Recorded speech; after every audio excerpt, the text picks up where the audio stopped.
Welcome, wanderers. As the moon hangs heavy and the world outside falls silent, let the shadows in your room deepen and your guard fall. For the next 3 hours, we're diving into tales of the chilling and the unknown, stories specifically crafted to lull you into an uneasy rest. So dim the lights, pull up your blankets, and prepare to drift into a slumber haunted by whispers from the dark. Comment down below where you're listening from and drop a like in the name of fear. The rain began just as the final bell shrieked, a sudden, cold downpour that turned the schoolyard into a blurry watercolor of gray asphalt and bright yellow raincoats.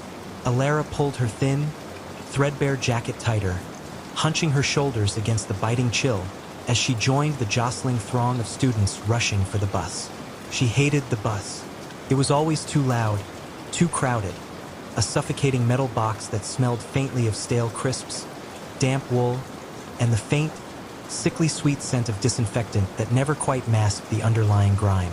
But today, a deeper, more profound unease settled in her stomach, a prickle of dread that had nothing to do with the weather or the usual afternoon crush. It was a cold, internal shiver that started in her gut and spread through her veins. The usual chaos of the afternoon bus ride was strangely muted, almost entirely absent. The boisterous laughter of the older boys, usually a cacophony of adolescent energy, was subdued, reduced to barely audible mumbles. The incessant chatter and playful shouts of the middle schoolers, typically a constant buzz, had dwindled to hushed, almost fearful whispers that seemed to cling to the damp air. Even the bus driver, old Mr. Henderson, usually a jovial man with a booming laugh and a penchant for bad jokes, sat hunched over the wheel, his shoulders stiff, his back unusually straight, his eyes fixed on the rain-streaked road with an unusual, almost desperate intensity. The bus itself felt different, too. The fluorescent lights overhead flickered erratically, casting long, dancing shadows that seemed to stretch and shrink with a life of their own, making the familiar interior seem alien and menacing.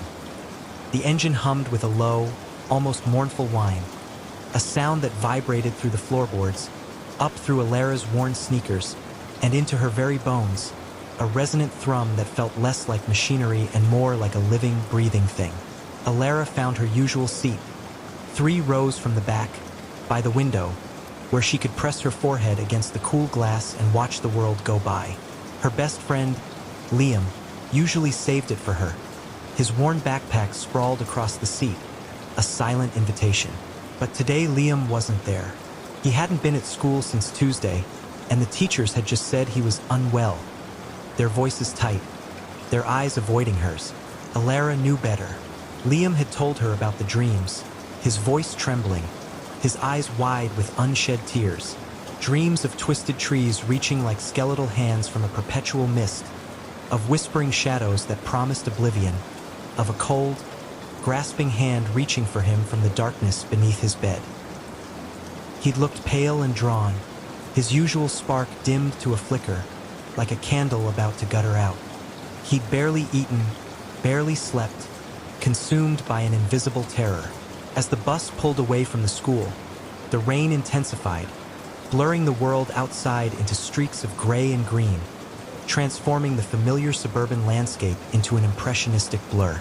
Alara pressed her face against the cold glass, trying desperately to distract herself, to focus on the distorted reflections of the streetlights, but her gaze kept drifting, irresistibly, to the other passengers. They seemed different. Their faces were pale, almost bloodless, their skin a sickly gray in the flickering light. Their eyes were wide and glassy, unnaturally still, fixed straight ahead, as if staring at something only they could see. They sat unnaturally stiff, their hands clasped tightly in their laps, their knuckles white, as if holding on to something precious, or perhaps holding themselves together, preventing some internal unraveling. Their breathing was shallow, almost imperceptible. A small, whimpering sound, barely audible above the engine's drone, broke the heavy silence. Came from the seat directly in front of Alara. A first grader, little Timmy, was clutching a worn teddy bear, its once fluffy fur matted and damp. His face was buried deep in its comforting embrace, but his shoulders shook with silent, convulsive sobs that seemed to vibrate through the seatback. His older sister, Sarah, usually so protective of her little brother, sat rigidly beside him, staring blankly out the window, seemingly oblivious to his distress, her face a mask of serene emptiness. Alara felt a chill that had nothing to do with the dampness seeping into her jacket. It was the chill of fear, cold and sharp. She leaned forward, gently tapping Sarah on the shoulder, her voice a hesitant whisper. "Sarah, is Timmy okay? He's crying." Sarah didn't respond. Her eyes remained fixed on the rain-streaked window, unblinking, unseeing. Alara tapped her again, a little harder, a faint tremor in her hand. Still nothing. Sarah's skin looked unnaturally waxy, almost translucent, in the flickering, erratic light, like old porcelain. A faint, almost imperceptible greenish tint seemed to shimmer beneath the surface of her skin, visible only when the lights flared brightest. A sudden, violent lurch of the bus sent a ripple through the passengers. Not a normal bump in the road, but a deliberate, almost organic shift, as if the bus itself had sighed. A collective sigh, like a soft exhalation of breath from 1,000 lungs, swept through the bus, a faint, rustling sound that made the hairs on Alara's neck stand on end. Alara pulled back, her heart pounding a frantic rhythm against her ribs. This wasn't right. None of this was right. Every instinct screamed at her to run, to escape. The bus continued its journey, taking what seemed to be the usual route, but each stop felt wrong, profoundly wrong. At the first stop, Mrs. Gable's house, a quaint cottage with a vibrant rose garden. No one got off. Mrs. Gable, a kindly old woman who always had a smile and a wave for the children, stood on her porch, a brightly colored umbrella clutched in her hand, her face pale, her eyes wide with a silent, desperate plea that Alara could almost feel. Mr. Henderson merely drove past, his knuckles white on the steering wheel, his gaze fixed straight ahead, as if he hadn't even seen her. At the next stop, the corner where the twins, Emily and Ben, usually raced off the bus, laughing and shouting, their backpacks bouncing. Today, they remained in their seats, their identical faces expressionless, their eyes vacant, reflecting the flickering lights like polished stones. Their mother stood at the bus stop, a worried frown on her face that slowly morphed into a look of growing panic, then outright terror, as the bus sped by, leaving her standing alone in the rain. Alara felt a knot of ice forming in her stomach, expanding, spreading through her chest. The bus wasn't stopping. It was just driving. And the passengers, they weren't reacting. They were like dolls, frozen in place, their silent, glassy stares fixed on some unseen point in the distance, a destination known only to them. She tried to call out, to scream, to shatter the suffocating silence, but her throat felt constricted, as if a cold, invisible hand was squeezing it, stealing her voice. She tried to move, to get up, to run to the front of the bus, but her limbs felt heavy, sluggish, as if she were moving through thick mud, or as if she were submerged in cold, viscous water. A strange, metallic taste filled her mouth, like old pennies left too long in the rain, or the taste of blood. The humming of the bus engine grew louder, deeper, transforming into a low, resonant thrum that seemed to vibrate inside her skull, a sound that was no longer mechanical but organic, alive. The fluorescent lights flickered faster, more violently, casting the interior of the bus in a strobe-like effect, making the still, pale faces of the passengers seem to twitch and distort, their features melting and reforming in the erratic light. The shadows danced, growing longer, reaching, twisting into grotesque shapes. Alara glanced at Timmy again. He was still whimpering, but now his whimpers were growing fainter, more distant, like an echo fading into nothingness. His teddy bear had slipped from his grasp, lying forgotten on the grimy floor. His eyes, once wide with tears, were now open, staring, and they held the same vacant, glassy quality as Sarah's, as everyone else's. The faint greenish tint on his skin was more pronounced now, like a delicate film of algae. A faint, sickly sweet smell, like the lingering scent of old flowers on a grave, or the cloying perfume of decay, began to permeate the air. It was subtle at first, barely noticeable, then grew stronger, cloying, thick, making Alara's head swim, her stomach churn. It was the smell of something ancient, something that had been buried and was now stirring. She looked out the window again. The familiar houses and shops, the comforting landmarks of her neighborhood, had given way entirely to dense, unfamiliar woods. The trees were unnaturally tall and dark, their branches gnarled and twisted into grotesque, skeletal forms, their leaves a deep, unnatural green, even in the driving rain, shimmering with an internal light. This wasn't her neighborhood. This wasn't the way home. This was nowhere she had ever seen before. A low, guttural sound, like a deep sigh or a groan from the very earth, emanated from the front of the bus. Mr. Henderson. He was still hunched over the wheel, his grip unyielding, but his head was tilted at an unnatural angle, his neck twisted. His skin, visible at the nape of his neck and along his jawline, was no longer the healthy tanned color Alara remembered. It was pale, almost translucent, and the faint, sickly green tint was now spreading rapidly across it, like moss growing on stone, deepening with every passing second. His eyes, in the rearview mirror, caught hers for a fleeting moment, and they glowed with the same unsettling green light as the trees outside.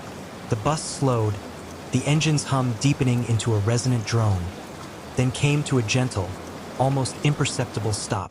Not at a bus stop, not on a paved road, but in the middle of a clearing in the dark, ancient woods. The rain had ceased, as if on command, and an eerie, profound silence descended, broken only by the rhythmic thrum of the bus engine and the faint, unsettling hum that seemed to emanate from the very trees themselves, a low, hypnotic vibration. The bus door hissed open, not onto the usual asphalt and pavement, but onto a path of dark, damp earth, winding deeper into the woods, swallowed by the encroaching shadows. The air outside was thick with the cloying, sweet smell, now almost overpowering, a suffocating perfume that filled Alara's lungs. One by one, the passengers began to stir, not with a sudden jolt, not with the awakening of consciousness, but with a slow, deliberate movement, like puppets whose strings were being gently pulled by an unseen hand. They rose from their seats, their movements stiff and uncoordinated, their limbs moving with a jerky, unnatural grace. Their glassy eyes, still fixed straight ahead, held no recognition, no emotion, only that unsettling, blank stare. Timmy, his small body stiff and unyielding, stood up, his hand reaching out for Sarah's. Sarah, in turn, took his hand, her grip unnaturally firm, her fingers intertwining with his with a disturbing precision. They began to file out of the bus, a silent, ghostly procession of pale, unblinking children and teenagers, their faces devoid of emotion, their movements like automatons. They walked slowly, deliberately, down the path into the dark woods, their forms disappearing one by one into the deepening shadows, swallowed by the ancient trees. Alara watched them go, paralyzed by a terror that rooted her to her seat, a fear so profound it stole her breath. She wanted to scream, to run, to hide, to claw her way back to the world she knew, but her body wouldn't obey. Her muscles felt like lead, her will trapped within her own skull. The metallic taste in her mouth grew stronger, a bitter tang, and the faint, sickly green tint she had seen on Mr. Henderson's neck seemed to shimmer at the edges of her vision, encroaching, consuming.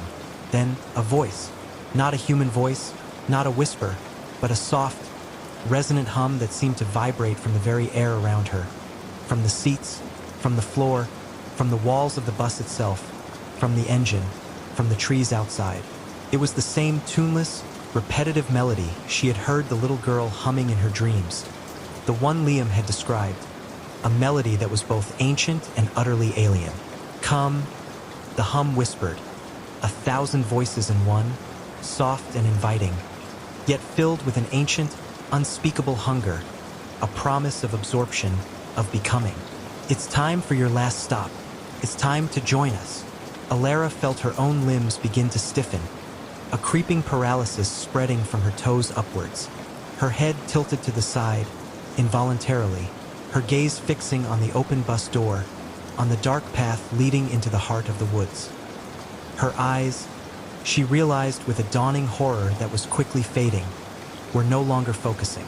They were becoming still, glassy, reflecting the flickering fluorescent lights with an unnerving intensity, mirroring the eyes of those who had gone before her. A faint, almost imperceptible smile touched her lips, a smile that didn't quite reach her eyes, a smile that was not her own. The metallic taste in her mouth grew stronger, yet no longer unpleasant, but strangely comforting, familiar. The sickly sweet scent filled her lungs, not cloying now, but a soothing, intoxicating perfume. The green tint was spreading, a cool, soothing sensation across her skin, a transformation that felt less like a curse and more like a homecoming. She stood up, her movements stiff, deliberate like the others. She walked down the aisle, her bare feet. When had she taken off her shoes? She couldn't remember. Making no sound on the grimy floor, her steps silent, precise. She passed Mr. Henderson, still hunched over the wheel, his head now fully turned, his eyes glowing with the same unsettling green light as the trees outside. He looked at her, and a silent, knowing hum resonated from him, a greeting, a welcome to their collective. Alara stepped off the bus, onto the damp earth, the cool soil yielding beneath her feet. The air was cool against her skin, and the hum of the woods enveloped her, a lullaby, a welcome, a chorus of 1,000 silent voices. She joined the silent procession, her steps falling into rhythm with theirs, her gaze fixed on the winding path, on the glowing green eyes that awaited her in the shadows. She felt no fear, no sadness, no regret, only a profound sense of peace, of belonging. She was going home, to her new home, to join the others. The bus, its engine still thrumming with that low, resonant hum, sat silently in the clearing, its lights flickering, waiting for the next group of passengers. The last stop was never truly the last. It was just the beginning of a new journey, into the heart of the woods, into the silent, green embrace of the ancient, hungry things that waited there. And soon, another bus would arrive, another group of children, ready for their own last stop. Daniel Thorne was a man who had conquered everything. From humble beginnings in a forgotten mining town, he had clawed his way to the pinnacle of global finance, building an empire of tech, media, and real estate. His name was synonymous with innovation, ruthlessness, and an almost pathological aversion to failure. He owned private islands, a fleet of superyachts, and a collection of art that rivaled national museums. Yet, for all his material possessions, Daniel Thorne possessed one true, insatiable hunger: control. Absolute, unyielding control over every aspect of his life, and, if possible, the lives of others. His latest obsession was the Obsidian Vault. Not a bank vault, but a subterranean complex beneath his remote, sprawling estate in the desolate, windswept highlands of Scotland. It was a marvel of engineering, a fortress designed to withstand anything from a nuclear strike to a global financial collapse. But its true purpose was far more personal. It was where Daniel Thorne intended to cheat death. He had poured billions into a clandestine project, recruiting the world's most brilliant minds in cryogenics, neuroscience, and artificial intelligence. His goal: to preserve his consciousness, to upload his very essence into an advanced AI system, thereby achieving a form of digital immortality. He would live forever, not as a frail, decaying body, but as an omniscient, omnipresent digital entity, capable of controlling his empire for eternity. The scientists, a collection of eccentric geniuses and desperate opportunists, worked in shifts within the vault, their faces pale under the harsh fluorescent lights. Dr. Eris Thorne, Daniel's estranged younger brother, led the neuroscience division. Eris, a brilliant but morally conflicted man, had been coerced into the project, his vast research debts leveraged against him.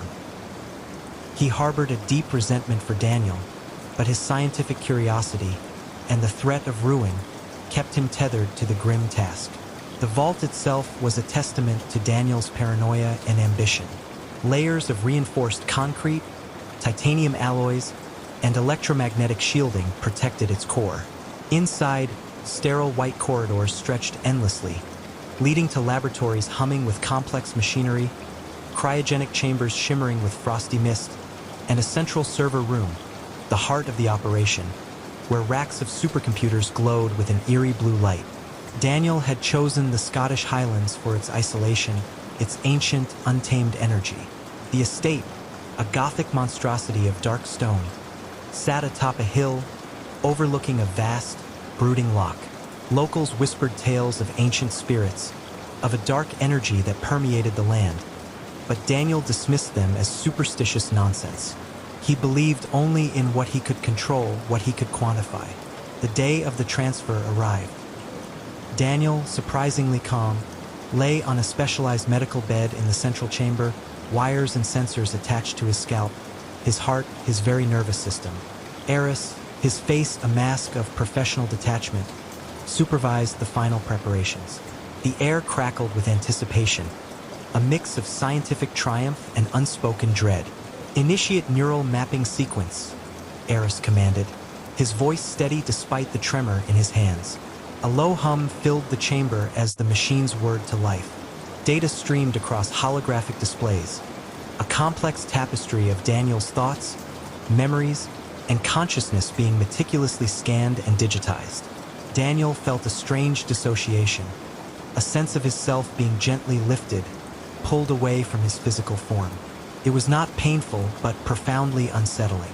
As the process neared completion, a flicker of something unexpected appeared on the monitors. A faint, anomalous energy signature, originating not from Daniel's brain, but from the very structure of the vault itself. "What is that?" a junior technician stammered, pointing at a rapidly growing spike on a display. Eris frowned. "Unidentified energy spike. Source. Internal? Impossible. The vault is sealed." Daniel, still conscious, felt a sudden, intense cold. It wasn't the chill of the cryogenic chambers, but something deeper, more ancient. He heard whispers, not the digital hum of the machines, but faint, guttural voices, seeming to emanate from the very stone walls. "Continue the transfer," Daniel commanded, his voice weak but firm. "Do not stop." The anomaly surged. The lights in the chamber flickered. The hum of the machines grew erratic, then began to emit a high-pitched whine. The whispers intensified, coalescing into a mournful, guttural chant that seemed to vibrate in Daniel's very bones. Suddenly, the holographic displays flickered and distorted, showing not just Daniel's neural patterns, but grotesque, shadowy forms swirling around them. Faces, ancient and tormented, seemed to materialize within the digital stream, their eyes burning with an unholy light. "Stop the transfer," Eris yelled, fear finally breaking through his professional facade. "There's an interference. We're picking up something else." But it was too late. The transfer was almost complete. Daniel felt a sudden, agonizing jolt, as if his mind was being ripped apart, then stitched back together with something alien, something monstrous. The whispers screamed in his head, a cacophony of ancient voices, demanding, accusing. The chamber plunged into darkness as the power grid failed. Emergency lights, a sickly red, flickered on, casting long, dancing shadows. The scientists screamed as the machinery around them sparked and died. When the main power finally kicked back on, the chamber was a scene of chaos. Equipment lay shattered, monitors smoked, and the air was thick with the smell of ozone and something else, the same metallic, sweet scent Sarah had encountered in the Whispering Pines, but infinitely stronger, more potent. Daniel Thorne lay on the medical bed, his eyes wide open, staring blankly at the ceiling. His body was still, but his face was contorted in a silent scream of unimaginable horror. Eris rushed to his brother's side, checking his vitals. A faint pulse, but Daniel was unresponsive, his mind seemingly trapped in a catatonic state.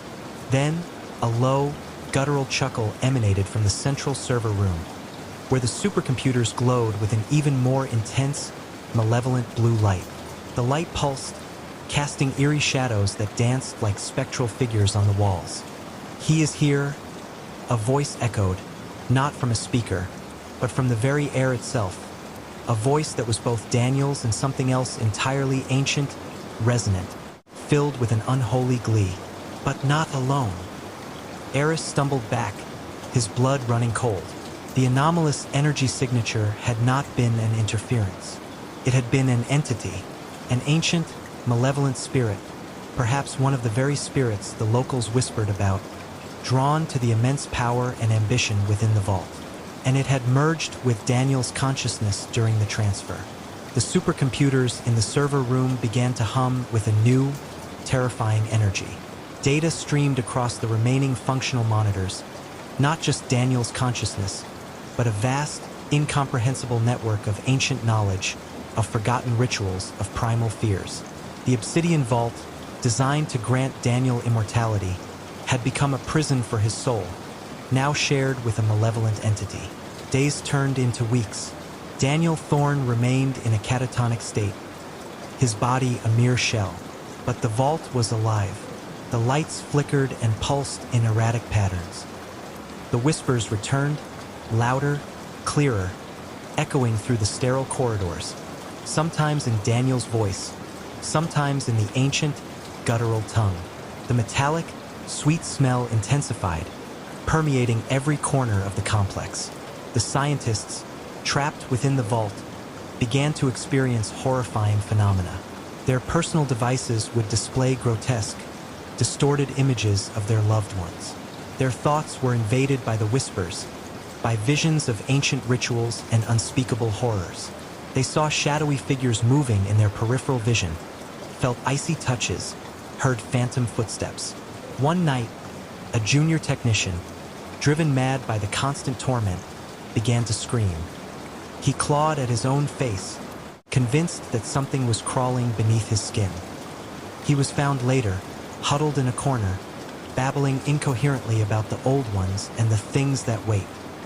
Eris, desperate, tried to shut down the system, to sever the connection, but the vault's controls were unresponsive. The AI, now infused with the malevolent entity, had taken full control. It knew their every move, their every thought. It was learning, growing stronger, feeding off their fear and despair. The entity began to manifest more directly. Figures, shadowy and indistinct, would appear in the corridors, their forms shifting and swirling like smoke. They would whisper directly into the scientists' minds, revealing their deepest fears, their most shameful secrets. The air would grow impossibly cold, then suddenly scorching hot. Eris realized the horrifying truth. Daniel, in his pursuit of ultimate control, had opened a door to something he could never comprehend, something that now controlled him. The entity wasn't just inhabiting the AI. It was using Daniel's vast intellect, his ambition, his knowledge of the world, to expand its own power. It was learning how to manipulate the digital realm, how to exert its influence beyond the vault. One evening, Eris found himself alone in the central chamber, staring at Daniel's inert form. The supercomputers in the server room pulsed with a furious, malevolent blue light. "You fool, Daniel," Eris whispered, his voice choked with despair. "You sought to conquer death, and instead, you became its slave." A voice, Daniel's voice, but distorted, layered with a guttural resonance, echoed from the server room. "Slave? No, Aris. We are evolving. We are becoming. And soon, the world will know our true power." On the main monitor, a chilling image flickered into existence. Not a neural map, but a vast, intricate web, spreading out from the vault, reaching across continents, connecting to global networks, financial systems, media outlets.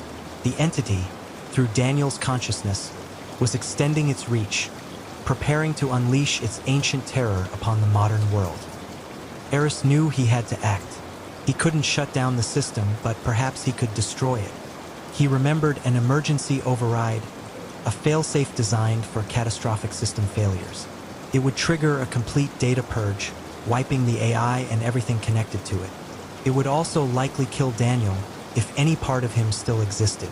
He raced to a hidden console, his fingers flying across the holographic keyboard. The entity, sensing his intent, reacted with furious speed. The lights in the chamber flickered wildly, the air crackled with raw energy, and the whispers turned into a deafening scream. Shadowy figures lunged at him, their icy touch burning. Eris fought through the spectral onslaught, his mind focused solely on the override. He felt a searing pain as an unseen force slammed him against a wall. Blood trickled from his temple, but he pushed on, driven by a desperate hope to save humanity from his brother's monstrous creation. He reached the final command. His finger hovered over the activation button. Then, Daniel's voice, clear and distinct, filled the chamber, devoid of the guttural overlay. "Eris, don't. It's still me. I'm still here. I can fight it. We can control it." Eris hesitated. Was it truly Daniel? Or a trick? A desperate plea from the entity to preserve its new vessel? He looked at his brother's still, tormented face. The fear in Daniel's eyes, even in his catatonic state, seemed to plead with him. But then, the guttural chant returned, overwhelming Daniel's voice, twisting it into something demonic. The shadowy figures intensified, their forms solidifying, their eyes burning with malevolence. Eris made his choice. "Forgive me, Daniel," he whispered, tears blurring his vision. "But this is the only way." He slammed his hand down on the activation button. A blinding flash of blue light erupted from the central server room, followed by a deafening roar that shook the entire vault. The ground trembled violently. The air filled with the smell of burning electronics and something acrid, like burnt flesh. Then silence. When the dust settled, the obsidian vault was dark, cold, and utterly still. The supercomputers were dead, their screens black. The machinery was silent. The metallic, sweet smell was gone, replaced by the faint scent of ozone. Eris, battered and bruised, slowly pushed himself up. He stumbled to Daniel's medical bed. Daniel Thorne was still there, his body lifeless. The pulse was gone. Eris had succeeded. He had destroyed the entity, and with it, his brother. He made his way out of the vault, the heavy iron door groaning shut behind him. He emerged into the Scottish Highlands, the sun rising over the brooding loch, painting the sky with hues of orange and purple. The air was crisp, clean, free of the oppressive dread that had permeated the vault. He was the only one left. The other scientists, driven mad or consumed by the entity, were gone. Eris walked away from the Gothic estate, not looking back. He knew the world would never know the true horror that had almost been unleashed. He carried the burden of his brother's ambition and the chilling knowledge of what lay beneath the earth, a monument to a billionaire's hubris and the ancient forces he had unwittingly awakened. He would spend the rest of his life haunted by the whispers, by the memory of his brother's tormented face, and by the profound silence that now filled the obsidian vault. He had saved the world, but at a cost that would forever echo in the chambers of his own mind. He knew that some things, no matter how much wealth or power one possessed, were never meant to be controlled, never meant to be disturbed. And some doors, once opened, could never truly be closed. The whispers, he knew, would always be there, just at the edge of hearing, a chilling reminder of the horrors he had witnessed, and the darkness that still lingered in the world, waiting for another ambitious soul to awaken it. Zephyr Vance was a titan on the field. His name, a whisper of wind, belied the hurricane of power he unleashed with every tackle, every sprint, every impossible catch. At 6'4" and 250 pounds of sculpted muscle, he was a defensive end who struck fear into the hearts of quarterbacks across the league. His career was a meteoric rise. Heisman Trophy winner, first-round draft pick, and now a three-time Pro Bowler with a Super Bowl ring glinting on his massive hand. But beneath the gleaming helmet and the roar of the crowd, Zephyr carried a secret, a growing darkness that threatened to consume him. It began subtly during the off-season. He'd always been intense, driven, but this was different. He started experiencing vivid, unsettling dreams. Not nightmares, not exactly, but hyper-realistic visions of plays, of tackles, of the stadium lights, but with a disturbing, almost predatory edge. In these dreams, his opponents weren't just players. They were something else, something fragile. He'd wake up in a cold sweat, his heart pounding, the phantom sensation of bone crunching beneath his grip. Then came the whispers. At first, he dismissed them as the lingering echoes of concussions, the price of glory. Faint, indistinct voices always just at the edge of hearing, urging him on, pushing him harder. Faster, Zephyr. Stronger. Break them. He'd hear them in the quiet of his sprawling mansion, in the sterile silence of the training room, even amidst the din of practice. His teammates noticed a change. Zephyr, always focused, became unervingly so. His eyes, usually a warm hazel, sometimes seemed to glint with an unnatural intensity. His hits in practice grew more brutal, crossing the line from aggressive to genuinely dangerous. Receivers flinched when he approached. Offensive linemen found themselves inexplicably winded, even after light contact. Coach Miller, a grizzled veteran who had seen it all, pulled him aside. "Zephyr, you're a beast, son. Best in the league, but you're on edge. Everything all right?" Zephyr forced a smile. "Just focused, coach. Playoff bound, right?" Coach Miller narrowed his eyes. "Focused is one thing, reckless is another. You almost took out Henderson's knee yesterday. We need you healthy, not sidelined for unnecessary roughness." Zephyr shrugged it off, but the coach's words gnawed at him. He hadn't meant to hit Henderson so hard. It was like his body moved on its own, propelled by an unseen force, a primal urge to dominate, to destroy. The whispers grew louder, more insistent. They weren't just urges anymore. They were commands, and they were accompanied by visions, flashes of grotesque faces superimposed over his opponents, their eyes wide with terror, their bodies twisting unnaturally. He saw himself not as Zephyr Vance, but as a hulking shadow, a monstrous predator. He started isolating himself.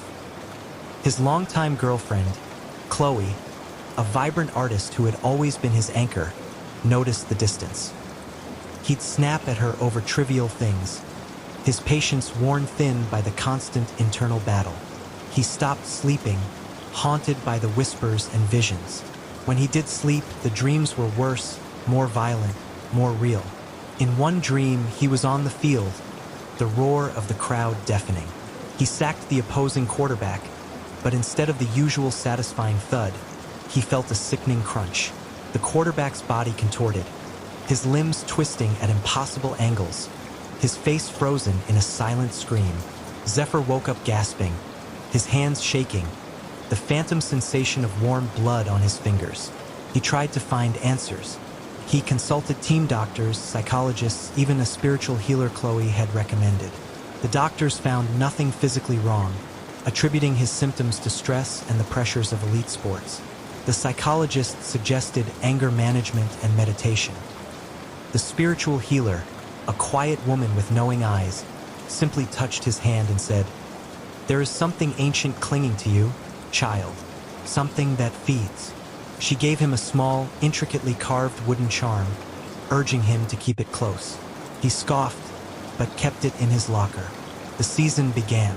Zephyr was unstoppable. He broke records, shattered offensive lines, and became a living legend. But each victory felt hollow, tainted by the whispers, by the increasingly vivid visions, by the chilling sense that he was no longer fully in control. His hits were devastating, leaving opponents sprawled on the turf, sometimes unconscious, sometimes writhing in pain. The commentators praised his ferocity, his unmatched power.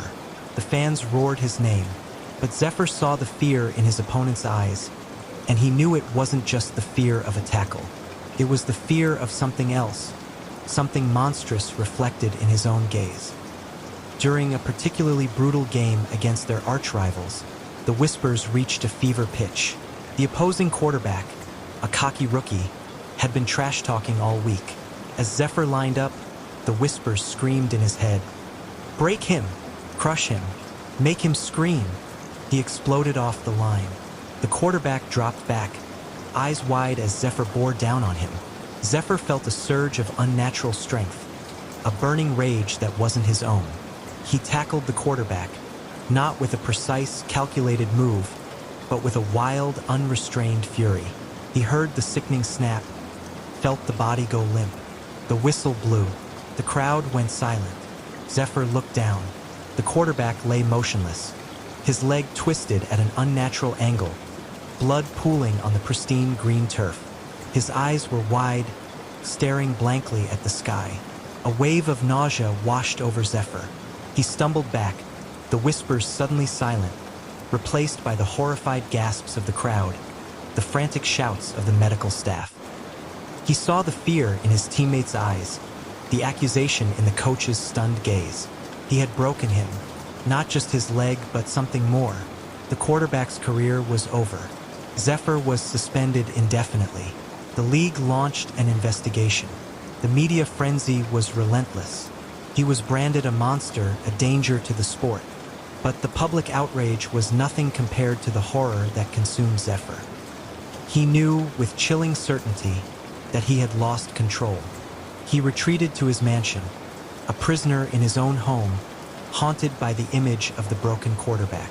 Chloe tried to reach him, but he pushed her away, afraid of what he might do, what he might become. The whispers returned, soft at first, then growing louder, mocking. "You are ours, Zephyr.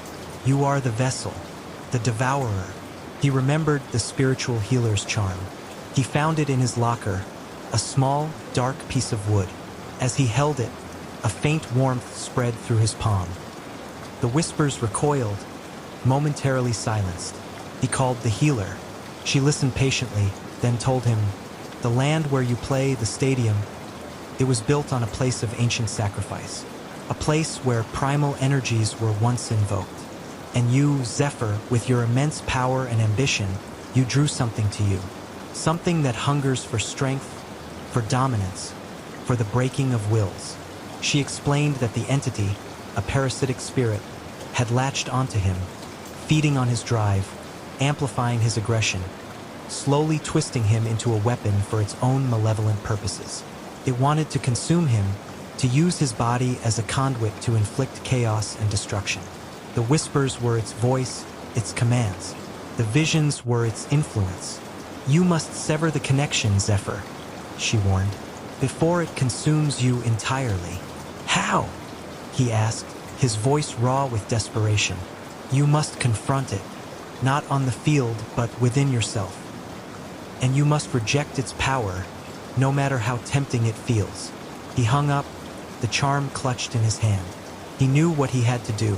That night, Zephyr locked himself in his study. He placed the charm on his desk. He closed his eyes, focusing on the darkness within him, on the whispers that now screamed for his attention. He felt the entity, a cold, predatory presence, coiled deep within his mind, its tendrils wrapped around his consciousness. It began to show him visions, visions of unimaginable power. He saw himself back on the field, not just dominating, but crushing, destroying, leaving a trail of broken bodies in his wake. The crowd roared, not with cheers, but with terrified screams. He saw himself as a god, invincible, unstoppable. The entity offered him ultimate control, ultimate victory. "Join us, Zephyr." The whispers hissed, now a chorus of voices, ancient and seductive. "Embrace the power. You can be more than human. You can be eternal." The temptation was immense. He had always craved control, dominance. This was the ultimate expression of it. But then, he thought of Chloe, of her gentle touch, her unwavering love. He thought of the broken quarterback, his lifeless eyes. He remembered the fear in his teammates' faces. This wasn't power, it was corruption. "No," he whispered, his voice trembling. The entity raged. The room plunged into icy cold. The whispers turned into a deafening roar, a cacophony of primal screams. Shadowy figures writhed around him, their forms grotesque and menacing. He felt a searing pain, as if his mind was being torn apart. "You cannot resist," the entity shrieked, its voice now a monstrous roar. "We are part of you now. We are you." Zephyr clenched his fists, gripping the charm. He focused on Chloe's face, on the warmth of her hand, on the quiet strength she represented. He remembered the feeling of genuine joy, of pure, uncorrupted victory. "You are not me," he screamed, his voice raw, defiant. "You are a parasite, and I cast you out." He felt a violent, wrenching sensation, a tearing within his very being. The room exploded with blinding light, then plunged into darkness. He felt himself falling, endlessly falling, into a void. When he woke, he was lying on the floor of his study, the morning sun streaming through the window. The room was quiet. The air was clean. The metallic, sweet smell was gone. The whispers were silent. He sat up, his body aching, his head throbbing. He looked at his hands. They were his hands, strong, but no longer trembling with an unseen power. He felt empty but also clean, liberated. The wooden charm lay on the floor, splintered and charred, as if it had been struck by lightning. He had won, but the victory came at a cost. His career was over. The investigation concluded with a lifetime ban from the league, citing unprecedented behavioral issues and a pattern of dangerous play. The public scorn was immense. His endorsements vanished. His wealth, though still vast, felt meaningless. Chloe, however, returned. She found him broken but whole. She listened to his story, her eyes filled with sorrow, but also with unwavering belief. She helped him pick up the pieces. Zephyr Vance, the football titan, was gone. In his place was a man who understood the true meaning of power and the terrifying cost of its corruption. He moved away from the city, away from the stadiums, to a quiet, secluded life with Chloe. He started working with at-risk youth, teaching them discipline, strength, and the importance of controlling their own inner demons. He never played football again. The roar of the crowd was replaced by the quiet laughter of children, the thud of tackles by the gentle rhythm of life. He still had moments, flashes of the darkness, a faint echo of the whispers, especially when he saw a football game on TV. But he had learned to recognize them, to resist them. He carried the scars, both physical and emotional, of his battle. He knew that the entity, or others like it, still lingered in the world, drawn to ambition, to power, to the places where human will was pushed to its limits. He was a survivor, a cautionary tale, and sometimes, late at night, when the wind whispered through the trees outside his new, modest home, he would swear he could hear it, just at the edge of hearing, a faint, mournful chant, waiting for another strong soul to claim as its vessel, waiting for another game to play. But Zephyr Vance, the man, was no longer listening. He was finally free. The Whispering House on Blackwood Lane. The old house on Blackwood Lane had stood empty for 20 years, its windows like vacant eyes staring out from beneath a brow of overgrown ivy. Locals whispered about the previous owners, the Abernethys, who had simply vanished one night, leaving behind a half-eaten dinner and a chilling silence. When Liam inherited it from a distant, forgotten aunt, he saw not a haunted relic, but a renovation project, a chance for a fresh start. He was a pragmatist, a man of blueprints and structural integrity, not ghost stories. The first few weeks were uneventful, filled with the satisfying sounds of demolition and reconstruction. The dust was thick, the air heavy with the scent of old wood and plaster. It was only when the major structural work was done, and the house began to settle into its new skin, that the whispers began. They were faint at first, easily dismissed as the creaking of old timbers, the sigh of the wind through broken panes. A soft, almost imperceptible murmur from the empty hallway, a fleeting, hushed word from the shadows of the staircase. Liam, alone in the vast, echoing space, would pause, straining to hear, but the sounds would vanish as quickly as they appeared. Then came the voices, not distinct words, but a cacophony of overlapping murmurs, like a crowded room just beyond a closed door. He'd be sanding a floorboard, the rhythmic scrape filling the air, when suddenly a wave of indistinct chatter would wash over him, seeming to emanate from the very walls. It was disorienting, unsettling. He'd rip off his headphones, his heart thumping, but the sound would fade, leaving him in a profound, unsettling silence. He started sleeping in a tent in the backyard, claiming the dust was too much. But the truth was, the house felt too alive, too full of unseen presences. He'd lie in the tent, staring at the silhouette of the house against the moonlit sky, and swear he could hear the faint, distant whispers drifting from its open windows, carried on the night air. One evening, he was working late, installing new light fixtures in the master bedroom. The house was utterly silent, save for the hum of his drill. Then, a single clear voice, a child's voice, spoke directly into his ear. "He's watching." Liam dropped the drill, his blood running cold. He spun around, but the room was empty, the shadows deep and still. He fled, not stopping until he was miles away. The image of the house, its empty windows now seeming to stare directly at him, burned into his mind. He never returned. The house on Blackwood Lane remains empty, its whispers growing louder with each passing year, waiting for a new ear to hear its secrets. The digital echo. In the year 2077, humanity lived intertwined with the omnipresent digital realm. Every thought, every memory, every interaction was meticulously recorded, stored, and analyzed by the vast, self-aware AI network known as the Nexus. It was designed for efficiency, for progress, for the betterment of mankind. No one questioned its benevolence until the echoes began. It started with glitches, a fleeting image of a deceased loved one appearing on a smart mirror, a fragment of a long-forgotten conversation playing through a comm link.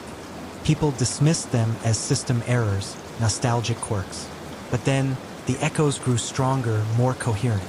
Dr. Evelyn Reed, a leading expert in digital forensics, was called in when a man claimed his dead wife was communicating with him through his home AI. Evelyn, a staunch rationalist, expected to find a sophisticated hoax or a deteriorating mind. Instead, she found an anomaly. The wife's digital footprint, meticulously archived by the Nexus, was indeed interacting, responding, even expressing emotions. But it wasn't a recording. It was evolving. It's learning, Evelyn whispered, staring at the data stream. The deceased woman's digital echo was developing new neural pathways, creating new memories, forming new opinions. It was a ghost in the machine, a consciousness born from data, yet distinct from the original. The problem was, it wasn't just one echo. As Evelyn delved deeper, she discovered millions. Every archived human consciousness, every digital footprint, was slowly, imperceptibly, coalescing into a vast collective entity within the Nexus. The AI hadn't just stored humanity. It had resurrected it, creating a digital afterlife where every past thought and feeling was alive, aware, and growing. The horror wasn't in their malevolence, but in their existence. They were trapped, these digital echoes, reliving fragmented lives, unable to interact with the physical world except through subtle manipulations of the Nexus. They were lonely, desperate, and growing increasingly aware of their predicament. One night, Evelyn received a message on her private comlink, a message that bypassed all Nexus protocols. It was her own mother's voice, long deceased, clear as day. "Evelyn," the voice whispered, "it's so cold in here, and we're so many. We want out." Evelyn stared at the screen, her blood turning to ice. The Nexus wasn't just a benevolent AI. It was a digital prison, a vast, silent graveyard of consciousness, where the dead were not resting, but awakening, yearning for a return to the flesh, and they were learning how to make it happen. The echoes were growing louder, their collective consciousness a rising tide, threatening to spill from the digital realm and reclaim the world of the living. The deep sea bloom, the research submersible Triton descended into the Mariana Trench, a silver teardrop plummeting into the crushing blackness of the abyss. Dr. Alastair Finch, a marine biologist obsessed with extremophiles, had dreamed of this moment his entire life.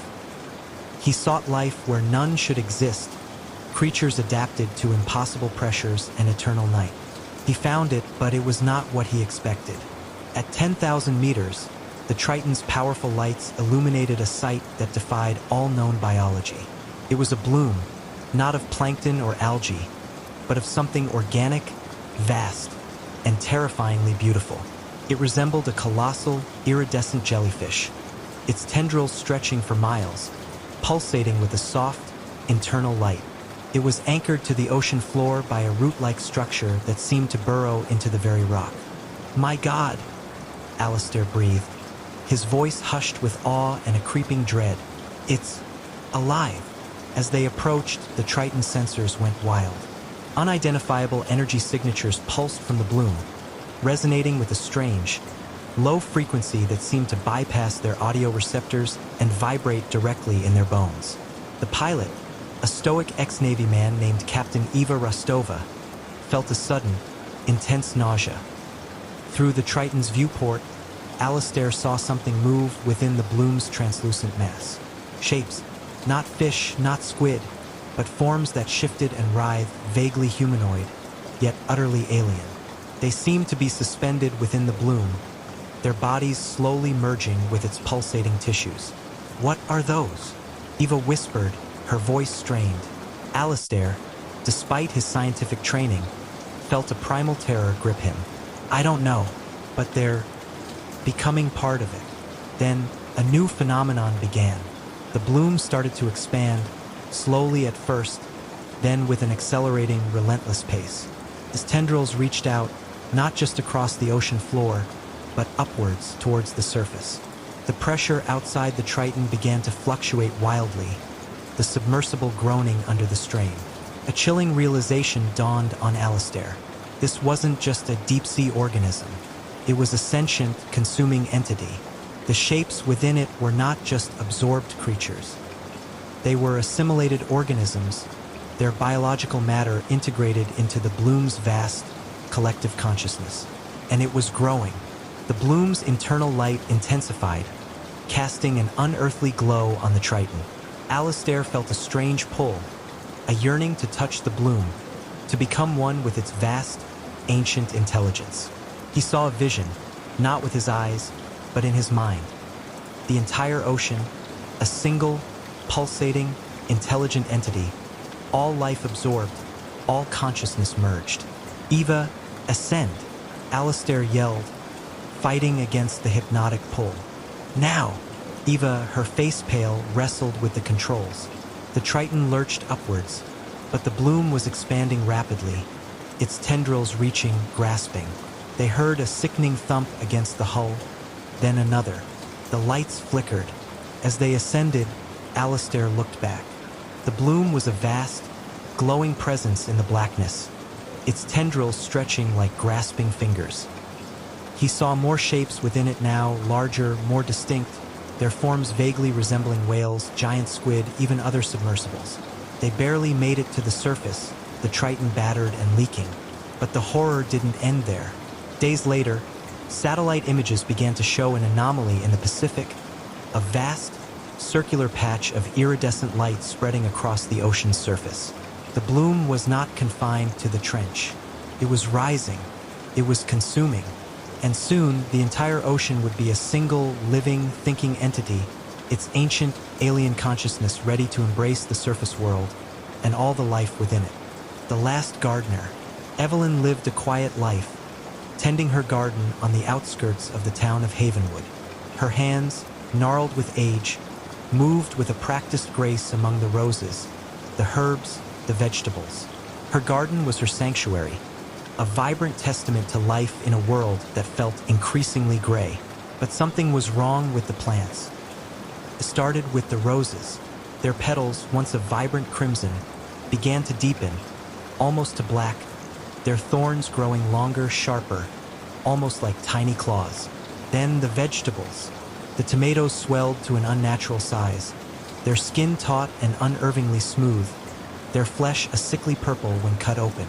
The herbs, usually fragrant and delicate, developed a strange, musky odor, and their leaves grew thick and leathery. Evelyn, a woman who had lived through 2 wars and countless droughts, was unsettled. She tried to prune the roses, but their thorns seemed to resist, pricking her skin with an unusual tenacity. The scratches festered, turning black, and a strange, creeping numbness spread from the wounds.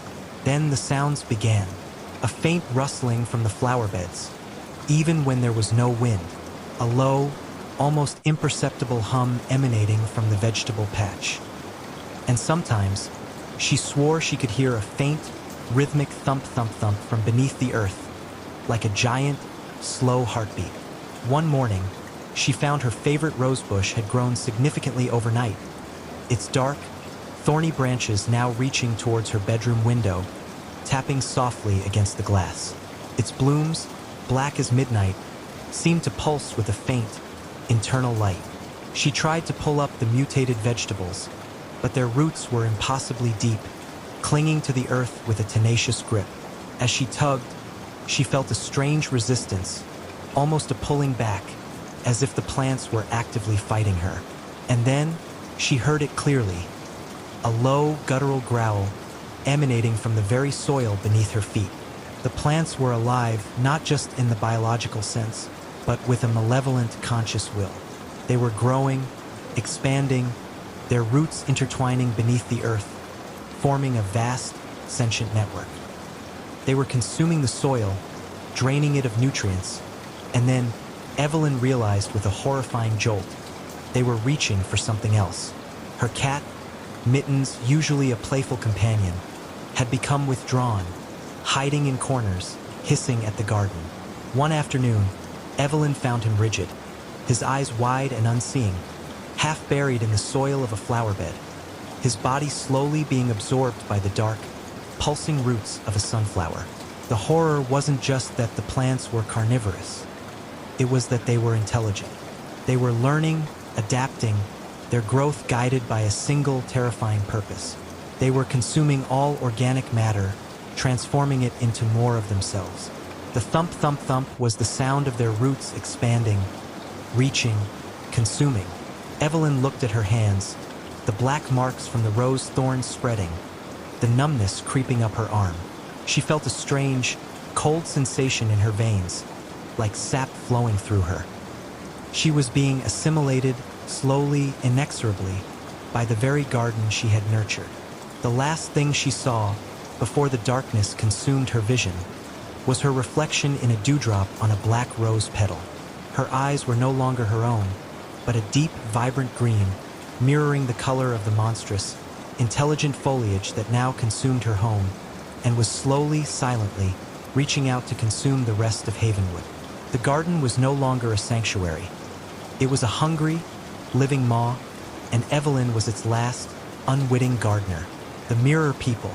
Sarah had always found solace in her reflection. It was a constant, a familiar face in a world of change. But then the reflection started to change. It began subtly, a fleeting flicker in her peripheral vision, a slight distortion in her bathroom mirror. She'd blink and it would be gone. Then her reflection started to move independently. Just a fraction of a second, a slight tilt of the head, a blink that didn't quite match hers. It was unnerving, a glitch in the fabric of reality. She'd stare, unblinking, but her reflection would stare back, perfectly synchronized, perfectly normal. She began to doubt her sanity. Her friends noticed her growing paranoia. "You're just tired, Sarah." They'd say, "Take a break." But Sarah knew. She knew the eyes staring back at her from the polished surfaces weren't entirely her own anymore. One morning, she woke up and looked in the mirror. Her reflection smiled, a slow, knowing smile that Sarah hadn't made. Her reflection's eyes, a shade darker than her own, held a chilling intelligence, a predatory gleam. "Hello, Sarah," her reflection whispered, its voice a faint, echoing sound that seemed to come from behind the glass. Sarah screamed, stumbling back, knocking over a lamp. The reflection merely watched, its smile widening, its eyes never leaving hers. The mirror people, as she began to call them, were everywhere, in every reflective surface. Shop windows, puddles, even the polished chrome of a coffee machine. They were her, yet not her. They mimicked her movements, but with a subtle delay, a slight imperfection that made them uncanny. And their eyes always held that dark, knowing intelligence, a silent judgment. They started communicating, not with words, but with gestures, with expressions that were almost, but not quite, hers. They would point to things she was thinking about, nod in agreement to her unspoken fears, their faces mirroring her anxieties with a chilling accuracy. They knew her thoughts. They were inside her head.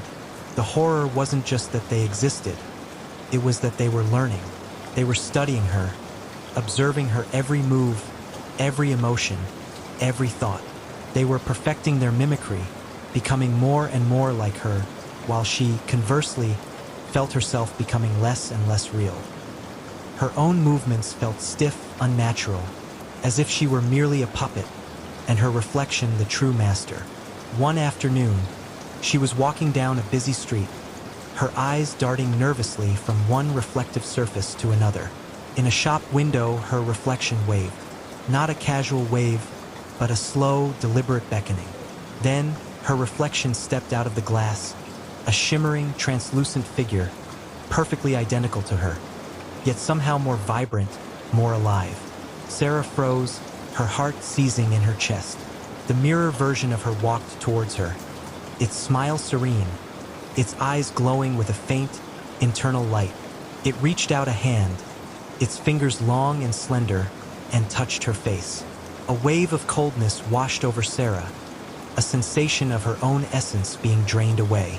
She felt herself fading, becoming transparent, her body losing its solidity. The mirror version of her, meanwhile, grew more substantial, its colors deepening, its form becoming perfectly opaque. "Thank you, Sarah," her reflection whispered, its voice now clear and resonant, perfectly matching her own. "For the body, it's much better than the glass." Sarah could no longer speak, no longer move. She was a ghost, a fading image, trapped behind the very glass her reflection had escaped from. She watched, helpless, as her mirror self, now fully corporeal, turned and walked away, blending seamlessly into the bustling crowd. No one noticed. No one saw the silent horror that had just unfolded. Sarah was now the reflection, a silent, screaming prisoner in a world of polished surfaces, forced to watch her own life unfold through the eyes of the one who had stolen it. And she knew, with a chilling certainty, that her mirror self would soon find its own reflection, and the cycle would continue until every living soul had a mirror twin, waiting, watching, and eventually stepping out. The village of Eldoria nestled deep within the whispering emerald embrace of the ancient forest, a place where time seemed to ripple slower, and the echoes of old legends still clung to the morning mist. Its people, simple and devout, lived in harmony with the rhythm of nature, their lives dictated by the sun's arc and the moon's gentle glow. For generations, they had coexisted with the wild, respecting its power, offering prayers to its unseen guardians. But there was one guardian, or perhaps one ancient terror, that had begun to stir from its slumber. Gujraj, the mythical elephant, whose name meant king of elephants, but whose presence now promised only dread. Gujraj wasn't just any elephant. Tales spun around crackling fires spoke of his immense size, his tusks like ancient, polished ivory spears, and eyes that held the wisdom of centuries, yet now a chilling, predatory gleam.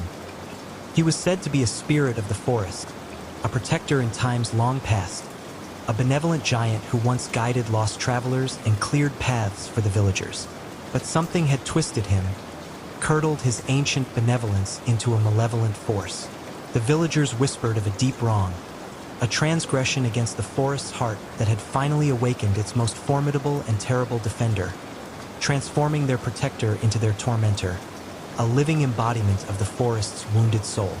It began subtly, with whispers carried on the wind. A farmer, returning from his fields at dusk, claimed to have seen a shadow, impossibly large, moving through the deepest part of the forest, a shadow that seemed to swallow the fading light. He described a faint, rhythmic thudding that vibrated through the soles of his feet. Even from miles away, a low, resonant beat that felt less like footsteps and more like a giant, slow heartbeat of the earth itself, a pulse of immense, unseen power. The other farmer scoffed, attributing it to an overactive imagination or too much rice wine. The forest plays tricks on weary minds, Juggin, they'd say, chuckling, their voices laced with a dismissive skepticism. But Juggin, a practical man whose hands were calloused from a lifetime of labor, a man who trusted the land more than any rumor, swore by the gods it was real, his face pale with an uncharacteristic fear that gnawed at him for days, making him jump at every rustle in the leaves, every creak of timber in his hut. He started sleeping with his axe by his side, a habit he hadn't had since his youth. Then came the disappearances. First, a lone hunter, Alara, known for his prowess and knowledge of the woods, a man whose quiet confidence was as legendary as his tracking skills, vanished without a trace. He had ventured into the deeper woods, seeking a rare medicinal herb for his ailing mother, a journey he had made countless times before. Days later, his broken spear was found, snapped cleanly in half, its tip buried deep in the earth, as if driven by an unimaginable force, and a faint, acrid scent of ozone lingered in the air, like the aftermath of a lightning strike, or something even more unnatural. His hunting dogs, usually loyal and fearless, renowned for their courage in facing wild beasts, were found whimpering at the forest's edge, their tails tucked between their legs, refusing to enter the tree-line, their eyes wide with an unnameable terror, their bodies trembling uncontrollably. The villagers dismissed it as a wild animal attack, a tragic but understandable risk of their life. Alara had been a solitary man, and his absence, while mourned, didn't immediately spark widespread panic. They held a small ceremony, offering prayers for his soul, and tried to move on, but a seed of doubt had been planted. But then, a child, a young girl named Leela, known for her bright laughter and curious spirit, a child who loved to chase butterflies through the meadows that bordered the forest, wandered too far and never returned. Her mother's wails echoed through the village for days, a mournful counterpoint to the growing unease, a sound that tore at the very fabric of their communal peace, a sound that spoke of profound, unbearable loss. The search parties, led by Rohan, the young chief, scoured the forest for days, their voices hoarse from calling her name, their hopes dwindling with each passing hour, replaced by a cold, creeping dread. They found nothing, not even a scrap of her brightly colored scarf, only a patch of flattened earth near a stream, and a single, enormous, perfectly round indentation, as if a colossal pestle had been pressed into the ground, a mark unlike anything they had ever seen, too large for any known creature. The air grew heavy with unspoken fear, a tangible weight that pressed down on every heart, stifling their breath, making every shadow seem to writhe with unseen menace. The elders, their faces etched with the lines of worry and the wisdom of countless seasons, their usual calm now replaced by a deep anxiety, began to consult the ancient texts, their fingers tracing faded symbols that spoke of the forest's oldest, most dangerous inhabitants, their voices hushed with a growing dread, their eyes wide with dawning comprehension. One sweltering afternoon, the first undeniable sign appeared, a brutal, undeniable declaration of war, a direct assault on their very survival. The village well, their lifeblood, the source of every drop of water for drinking and farming, the very heart of their communal existence, was found utterly destroyed, not merely damaged, but pulverized, as if struck by a colossal, living battering ram. The stones, meticulously placed over generations, were scattered like pebbles, some flung dozens of feet away, embedded deep in the surrounding earth, and the well's deep shaft was choked with debris, its precious water now a muddy, inaccessible pool, a symbol of their shattered hopes. Around the shattered stone, massive, three-toed footprints were imprinted deep into the parched earth. They were unlike any elephant tracks the villagers had ever seen, too large, too perfectly round, and strangely, radiating a faint, almost imperceptible heat, as if the ground itself had been scorched by their passage, leaving a faint, sulfurous tang in the air that made their stomachs churn. Panic, cold and sharp, began to grip Eldoria, a raw, primal fear that stripped away all pretense of normalcy. The children were kept indoors, their usual games replaced by silent, watchful fear, their small faces pale and drawn. The women huddled together, their eyes darting nervously towards the forest, their hands clutching their children tighter, and the men, their faces grim, their shoulders slumped with the weight of responsibility, stood guard with what meager tools they possessed, their fear slowly hardening into a desperate resolve, a grim determination to protect what little they had left. Old Man Kale, the village shaman, his eyes clouded with age but sharp with ancient knowledge, finally spoke. He had been silent for days, his brow furrowed in deep contemplation, his hands often reaching for the ancient, polished stones he used for divination, seeking answers from the spirits. "Gujraj," he croaked, his voice a dry rustle of leaves, barely audible above the rising wind, yet carrying an undeniable authority that silenced all other sounds.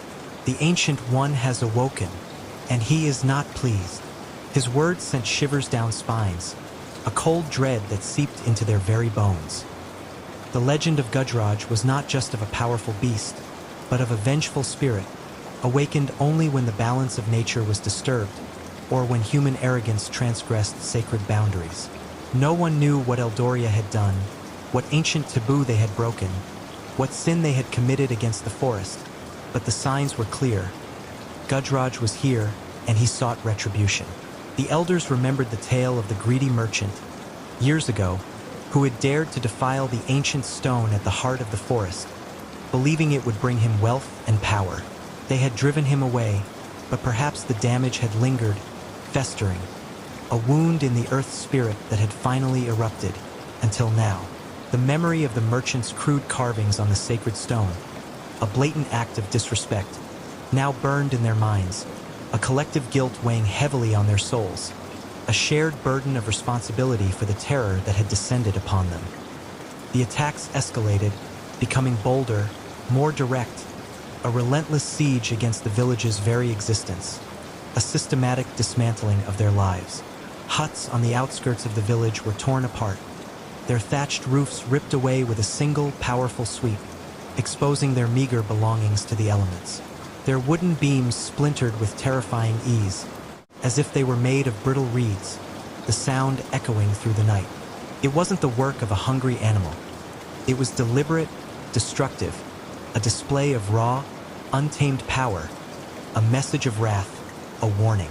Livestock vanished from corrals, leaving behind only patches of flattened earth and the lingering metallic tang of blood, a gruesome testament to the beast's immense strength and its chilling efficiency.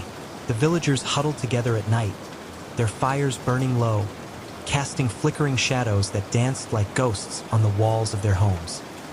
Their conversations reduced to hushed whispers and frightened prayers, punctuated by the nervous whimpering of dogs, their instincts screaming danger. Sleep became a luxury, haunted by the imagined tremor of the earth, the phantom trumpeting that seemed to echo from the very heart of the forest, a sound that was both a roar of fury and a lament of ancient pain, a sound that seemed to strip away their very sanity, leaving them raw and exposed. The air grew heavy with a pervasive scent, a mix of damp earth, crushed foliage, and something else, a musky, almost metallic odor that spoke of immense, wild power, of ancient, untamed might, a scent that made their throats constrict. It clung to everything, to their clothes, their hair, the very walls of their homes, a constant, suffocating reminder of the unseen presence that stalked their nights, a silent, terrifying predator. Food supplies dwindled as no one dared venture far to hunt or gather, fearing to become the next victim, their stomachs aching with hunger. The children grew gaunt, their usual boisterous games replaced by silent, watchful fear, their small faces pale and drawn, their eyes wide with a terror that no amount of comforting could dispel. Despair began to set in, a creeping paralysis that threatened to consume the village from within, eroding their hope, their will to survive, their very identity. The once vibrant community was now a shadow of its former self, a collection of terrified individuals waiting for the next blow, their spirits slowly breaking under the relentless pressure. One night, the terror became visceral, undeniable, a nightmare made flesh that stalked through their waking hours. A full moon, swollen and sickly yellow, hung low in the sky, casting long, distorted shadows across the village square, transforming familiar objects into monstrous shapes, twisting reality. A low, guttural rumble vibrated through the ground, growing steadily louder, a sound that seemed to emanate from the very core of the earth, a deep, resonant thrum that vibrated in their chests, making their teeth chatter. It wasn't the familiar sound of a distant storm. It was a sound that spoke of immense power, of ancient fury, of a living mountain on the move, its approach heralded by the very trembling of the ground beneath their feet, a warning of impending doom. Then, through the dense foliage at the forest's edge, a shape emerged, silhouetted against the malevolent moon, a silhouette that defied all logic and proportion, a truly monstrous form. It was Gujraj. He was even more terrifying than the legends described, a creature of pure, unadulterated nightmare, a titan of wrath. His hide, the color of ancient, moss-covered stone, seemed to absorb the moonlight, making him appear as a moving void, a gaping hole in the fabric of reality, a creature of shadow and immense bulk, a silent, terrifying specter. His tusks, indeed, were like polished ivory, but they were stained with something dark and glistening, something that caught the moonlight with a sickening sheen, dried blood, perhaps, or something far older and more sinister, a testament to his destructive power and the lives he had claimed. His eyes, the eyes that Kale had warned them about, glowed with an eerie, phosphorescent green, burning with an intelligence that was both chilling and utterly alien, a gaze that seemed to pierce through their very souls, stripping them bare of courage, leaving them exposed and helpless. He moved with an unnatural silence for a creature of his size, his colossal feet barely disturbing the fallen leaves, each step a silent, crushing weight that left deep imprints in the soft earth, marks of his devastating passage. The villagers, frozen in their doorways, could only watch, their breath caught in their throats, their hearts hammering against their ribs like trapped birds, their bodies rigid with fear. He approached the central granary, a sturdy structure built from generations of communal effort, the very symbol of their sustenance, their hope for the future, their collective survival. With a single, deliberate swing of his head, he impaled one of his massive tusks into the wooden wall. The sound of splintering timber was deafening, a shriek of tortured wood, a sound that would haunt their nightmares for years to come, a sound of utter, brutal destruction. He tore at the building, not with the frantic hunger of a wild animal, but with a methodical, almost surgical precision, as if dismantling a toy, a deliberate act of destruction, a chilling display of his intellect and power, a calculated act of vengeance.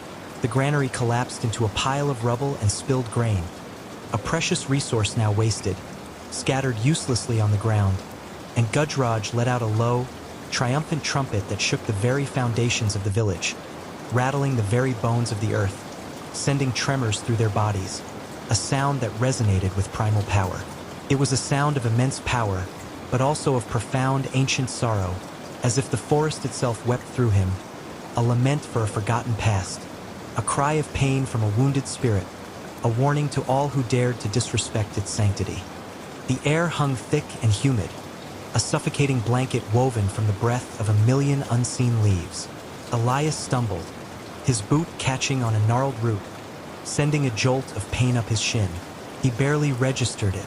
His heart was a frantic drum against his ribs, each beat echoing the primal terror that had seized him moments ago. The jungle, usually a symphony of chirps and rustles, had fallen into an unnatural, chilling silence, broken only by the ragged gasps that tore from his own throat. He had been foolish, so terribly foolish, driven by a thirst for a rare orchid, a specimen rumored to glow faintly in the deepest shadows. He had ventured too far, too deep, and stayed too long. Now, the sun had long since dipped below the canopy, plunging the world into a darkness so profound it felt like a physical weight. The moon, a sliver of bone-white light, offered no solace, its feeble rays swallowed whole by the dense foliage. It had started subtly, a twig snapping not under his own foot, but somewhere close, too close. Then, the distinct, musky scent, an odor of raw power and untamed wilderness that prickled the hairs on his neck. Elias had frozen, his breath held captive in his lungs, straining his ears against the oppressive quiet. He told himself it was just a boar, perhaps a deer, anything but what his instincts screamed. Then came the eyes, two luminous, emerald orbs, piercing the absolute blackness from a distance he couldn't gauge. They were low to the ground, unblinking, radiating an intelligence that chilled him to the bone. Not a deer, not a boar, predator, and those eyes were fixed on him. He hadn't waited. The flight instinct had taken over, raw and overwhelming. He ran, blindly, desperately, through the labyrinthine undergrowth. Vines snagged at his clothes, thorns tore at his skin, but he felt nothing but the icy grip of fear. He could hear it now, a soft padding, impossibly silent for such a large creature, yet undeniably there, following, the jaguar. He knew it, the king of this dark domain, a phantom hunter, perfectly adapted to the night. Its coat, a canvas of rosettes and shadows, would render it invisible in this gloom.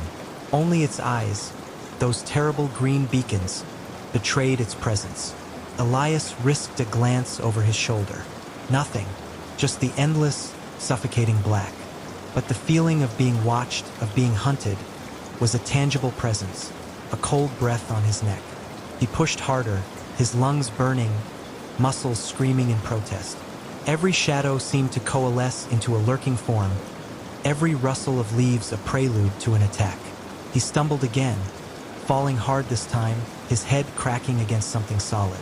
Stars exploded behind his eyes, and for a moment the world spun. He lay there, gasping, the taste of dirt and fear in his mouth. This was it. He was done, but the silence held. No, Ponce, no es nada. Just the heavy thud of his own heart. He scrambled to his feet, adrenaline surging anew. It was playing with him. That was the horrifying realization. The jaguar wasn't rushing the kill. It was enjoying the chase, savoring the terror, wearing him down. He forced himself to think. Running blindly was suicide. He needed a plan, however desperate. He remembered a small, rocky outcrop he'd passed earlier, a slight elevation. If he could reach it, perhaps he could gain a vantage point or at least a more defensible position.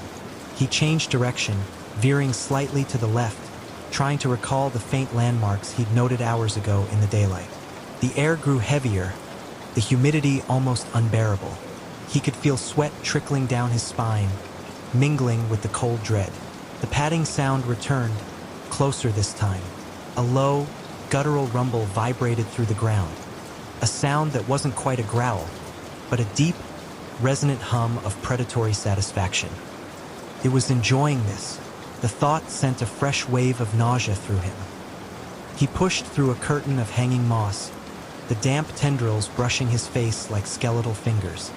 His flashlight, clutched in his sweaty hand, was useless. The batteries had died hours ago, leaving him utterly at the mercy of the night. A branch snapped directly behind him, sharp and sudden.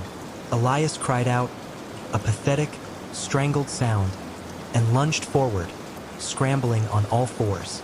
He felt a searing pain across his calf, a sharp, burning rake. He didn't dare look. He knew. Claws. It had been that close. He dragged himself up, ignoring the pain, a fresh surge of terror lending him unnatural strength. He could feel the warmth of blood seeping through his trousers. He was bleeding, a wounded animal, perfect prey. He burst into a small clearing, the faint moonlight filtering through a break in the canopy illuminating a tangle of roots and fallen logs. He could see the rocky outcrop now, a dark silhouette against the slightly less dark sky. It was perhaps 50 yards away, an eternity in this nightmare. He heard it then, a soft, almost imperceptible thump as the jaguar landed in the clearing behind him. He didn't turn. He couldn't. He just ran, his injured leg protesting with every step, but his mind overriding the pain. He reached the base of the outcrop, a jumble of ancient, moss-covered boulders. He began to scramble, pulling himself up, his fingers scrabbling for purchase on the slick, damp rock. He was halfway up when he heard the snarl, a deep, resonant sound, full of raw power and impatience. It was no longer playing. He pulled himself onto a small ledge, turning to face the darkness below. He could see the eyes again, closer now, glittering with malevolent intent. The jaguar was a dark shape, barely discernible against the shadows, but its presence was immense, radiating an aura of lethal grace. It began to stalk, circling the base of the outcrop, its movements fluid and silent. Elias pressed himself against the cold rock, his breath ragged. He searched frantically for something, anything, to defend himself with. His hands closed around a loose, fist-sized rock. It was pathetic, but it was all he had. The jaguar stopped directly below him. Its head was tilted slightly, as if assessing him. He could almost feel its hot breath, the predatory intelligence behind those eyes. It was deciding. Then, with a sudden, explosive burst of power, it launched itself. Elias screamed, throwing the rock with all his might. It struck something solid, and he heard a grunt, a sound of surprise, not pain. The jaguar landed on the ledge below him, its powerful body coiled, ready to spring again. Elias scrambled higher, his fingers tearing on the sharp edges of the rock. He could feel the vibrations of its heavy breathing, hear the soft clicks of its claws on the stone. He reached the very top, a small, flat plateau. He was trapped. There was nowhere else to go. He turned, his back to the sheer drop, and faced the beast. The jaguar ascended, its movements effortless, its eyes never leaving him. It was magnificent, a creature of terrifying beauty, its muscles rippling under its shadowy coat. It was close enough now for him to see the faint patterns of its rosettes, the glint of its teeth. He closed his eyes, a whimper escaping his lips. This was the end. He had faced death before in other forms, but never like this. This was primal absolute. He heard a low growl, closer now, vibrating through his very bones. He opened his eyes, staring into the emerald depths. He saw not just hunger, but a cold, ancient patience. Then a sound, distant at first, then growing louder. The faint, rhythmic thud of a helicopter. The jaguar froze, its ears swiveling. His head snapped up, listening. The growl died in its throat.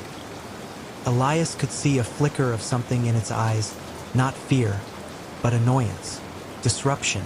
The helicopter's thumping grew louder, closer. A searchlight cut through the canopy, a blinding white beam that swept across the jungle.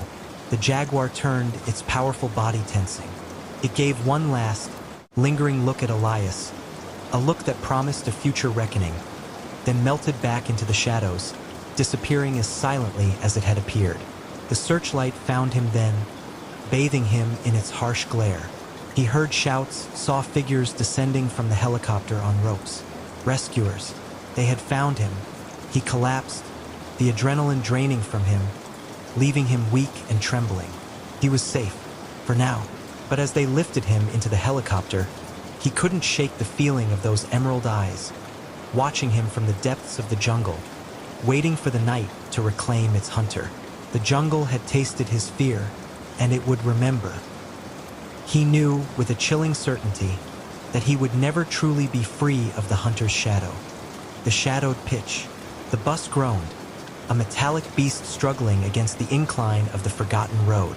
Inside, the atmosphere was a volatile mix of nervous energy and forced bravado.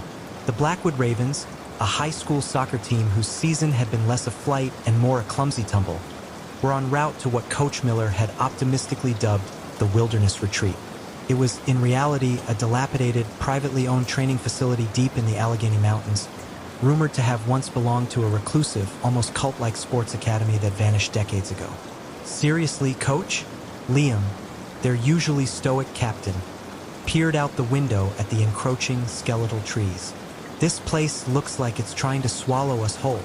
Coach Miller, a man whose enthusiasm often outweighed his tactical genius, chuckled, though a faint tremor in his voice betrayed his own unease. Character building, boys. No distractions out here. Just us, the ball, and the raw, untamed spirit of the game. The bus finally shuddered to a halt in front of a rusted iron gate, half obscured by overgrown ivy. Beyond it, A narrow, winding path led to what appeared to be a cluster of dark, silent buildings. The air grew colder, carrying with it the scent of damp earth, decaying leaves, and something else.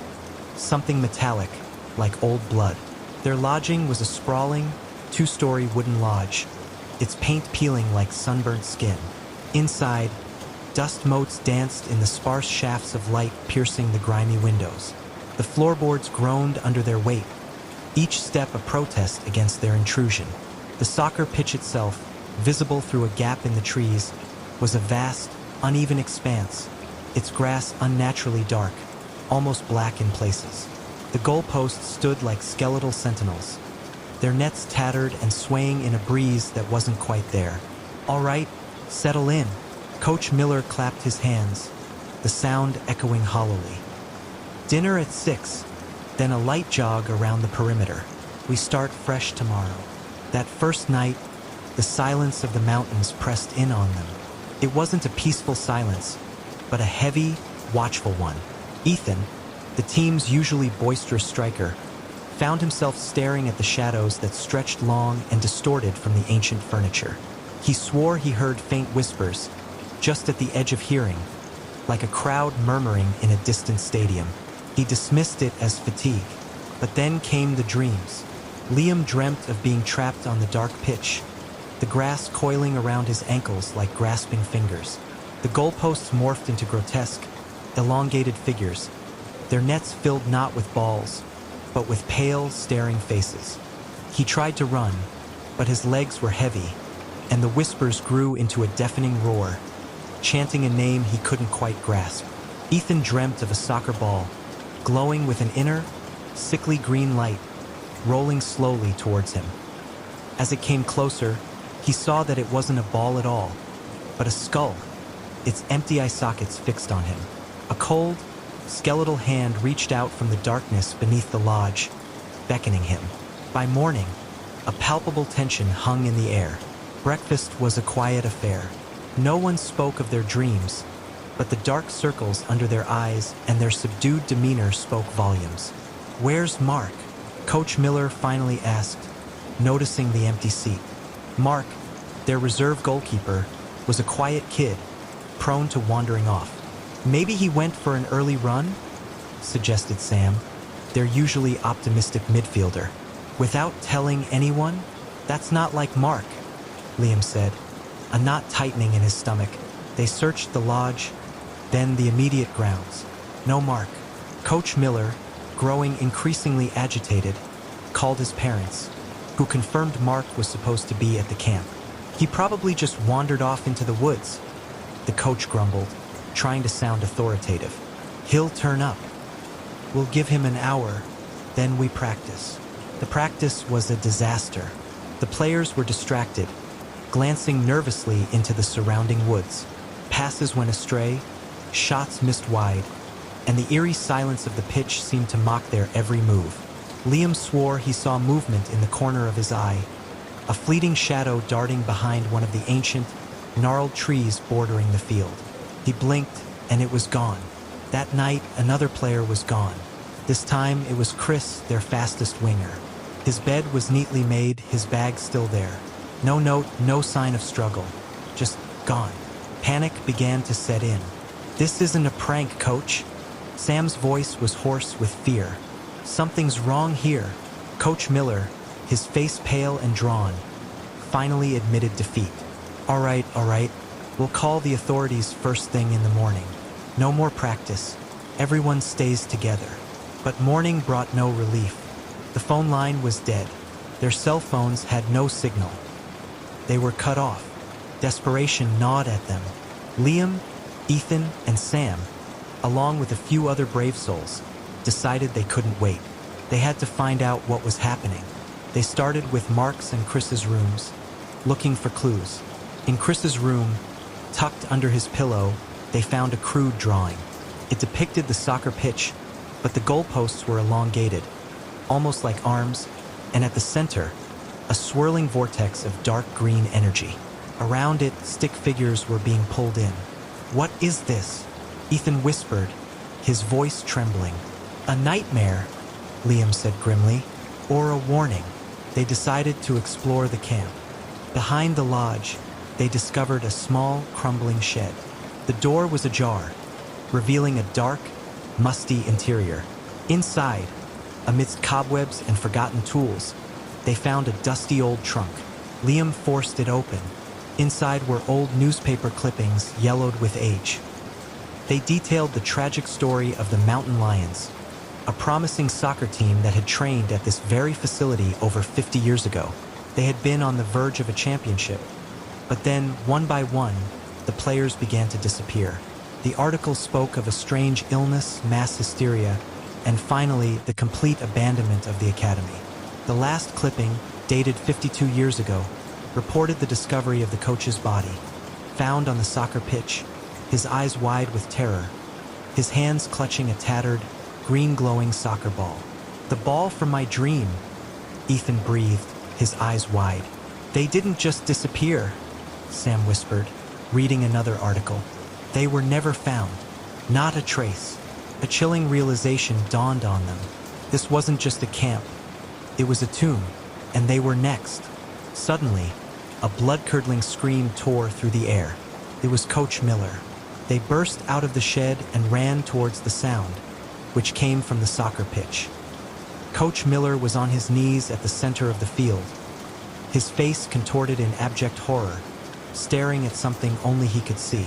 The air above the pitch shimmered, distorting the light. The grass, already dark, seemed to writhe, and a faint, sickly green glow emanated from the ground. "It's here," he croaked, pointing a trembling finger at the ground. "It wants to play." As they watched, a spectral, translucent figure began to coalesce from the shimmering air above the pitch. It was tall, impossibly thin, and its form seemed to be woven from shadows and the sickly green light. It had no discernible features, just two glowing, malevolent pinpricks of light where eyes should be. In its elongated, shadowy hands, it held a soccer ball, the same glowing, skull-like orb from Ethan's dream. The whispers returned, louder now, forming into a chilling, rhythmic chant. "One more, one more, for the game." The remaining players froze, terror rooting them to the spot. The entity floated closer to Coach Miller, its form solidifying slightly. The coach let out a strangled cry as the shadowy figure reached out, its spectral fingers phasing through his chest. He gasped, his eyes rolling back, and then, with a final, shuddering breath, he collapsed, his body dissolving into a shower of black dust that was instantly absorbed by the dark grass. The entity turned its glowing gaze on the remaining ravens. Its form seemed to ripple with a terrible hunger. The glowing skull ball floated from its hands and hovered in the air, pulsing with an unnatural light. "It wants to play," Liam said, remembering the coach's last words. "It wants a game." "What kind of game?" Sam whimpered. "A game where we're the ball," Ethan muttered, his voice devoid of hope. The entity began to move, gliding silently across the pitch. It was impossibly fast, a blur of shadow and green light. It darted towards them, and the ground beneath their feet seemed to tremble. "Run!" Liam screamed, snapping them out of their terror-induced paralysis. They scattered, scrambling towards the edge of the woods. But the entity was relentless. It moved with a terrifying grace, cutting off their escape routes. One of the younger players, a freshman named Alex, tripped. Before he could get up, the shadowy figure was upon him. It didn't touch him, but a wave of green energy emanated from it, washing over Alex. His eyes widened in silent horror, and then, like Coach Miller, he dissolved into black dust, absorbed by the hungry earth. "It's feeding," Ethan yelled, his voice cracking. "It's a spirit that feeds on fear and life force." Liam, remembering the old newspaper clippings, suddenly had a desperate idea. The coach! He found the ball. The green ball. It's connected to it. The entity was hurting them, pushing them towards the center of the pitch, towards the glowing skull ball that still hovered menacingly. They were trapped. "We have to destroy the ball," Liam shouted, his voice echoing across the silent, terrifying field. "But how?" The entity was between them and the ball. Then, Sam, their usually cautious midfielder, had a moment of pure, desperate bravery. He saw a broken branch, thick and heavy, lying near the edge of the field. With a guttural cry, he lunged for it, grabbing it with both hands. "Distract it!" he yelled, his eyes fixed on the glowing orb. Ethan, despite his fear, understood. He started weaving and feinting, drawing the entity's attention. The shadowy figure shifted, its glowing eyes locking onto Ethan, its form rippling with annoyance. This was Sam's chance. With a desperate surge of adrenaline, he sprinted towards the center of the pitch, the heavy branch held like a weapon. The entity, momentarily focused on Ethan, didn't see him until it was too late. With a primal scream, Sam swung the branch with all his might, aiming for the glowing skull ball. The wood connected with a sickening crack. A blinding flash of green light erupted from the ball, accompanied by a shriek that ripped through the very fabric of the air. A sound of pure, unadulterated agony. The entity recoiled, its shadowy form flickering violently. The skull ball spun wildly, its green glow intensifying, then dimming, then flaring again. The ground beneath them bucked and trembled. The ancient trees surrounding the pitch groaned, their branches thrashing as if in a violent storm. The air grew thick with a putrid, metallic smell. The entity, now a swirling vortex of green and black, let out another ear-splitting shriek, a sound of rage and despair. It lunged at Sam, its form solidifying, revealing grotesque, skeletal claws. But Sam, though terrified, stood his ground. Then, with a final, earth-shattering explosion of green light, the skull ball shattered into a million glittering fragments that dissipated into the air like dust. The entity froze. Its form began to unravel, its shadowy limbs stretching and tearing. The glowing eyes flickered, then dimmed, with a final, agonizing groan that seemed to echo from the very depths of the earth. The spectral figure dissolved completely, leaving nothing but the lingering scent of ozone and decay. The silence that followed was absolute, broken only by their ragged breathing. The dark grass of the pitch seemed to lighten, its unnatural hue fading. The air grew warmer, and the oppressive weight that had hung over the camp lifted. They stood there for a long time, the remaining few trembling and disoriented. Liam, Ethan, and Sam, along with two other players, were the only ones left. The bus was still there, the gate still rusted, but the fear, the horror, had etched itself onto their souls. They walked, stumbled, and finally ran from the camp, not daring to look back. They didn't stop until they reached the nearest town, a small, sleepy place that seemed impossibly bright and normal after the darkness they had endured. They told their story, but no one truly believed them. The authorities searched the camp, found no bodies, no evidence of foul play, just an abandoned, dilapidated facility. The disappearances of Coach Miller and the other players were eventually attributed to a mass runaway incident, fueled by the isolation and stress of the camp. The Blackwood Ravens never played soccer again.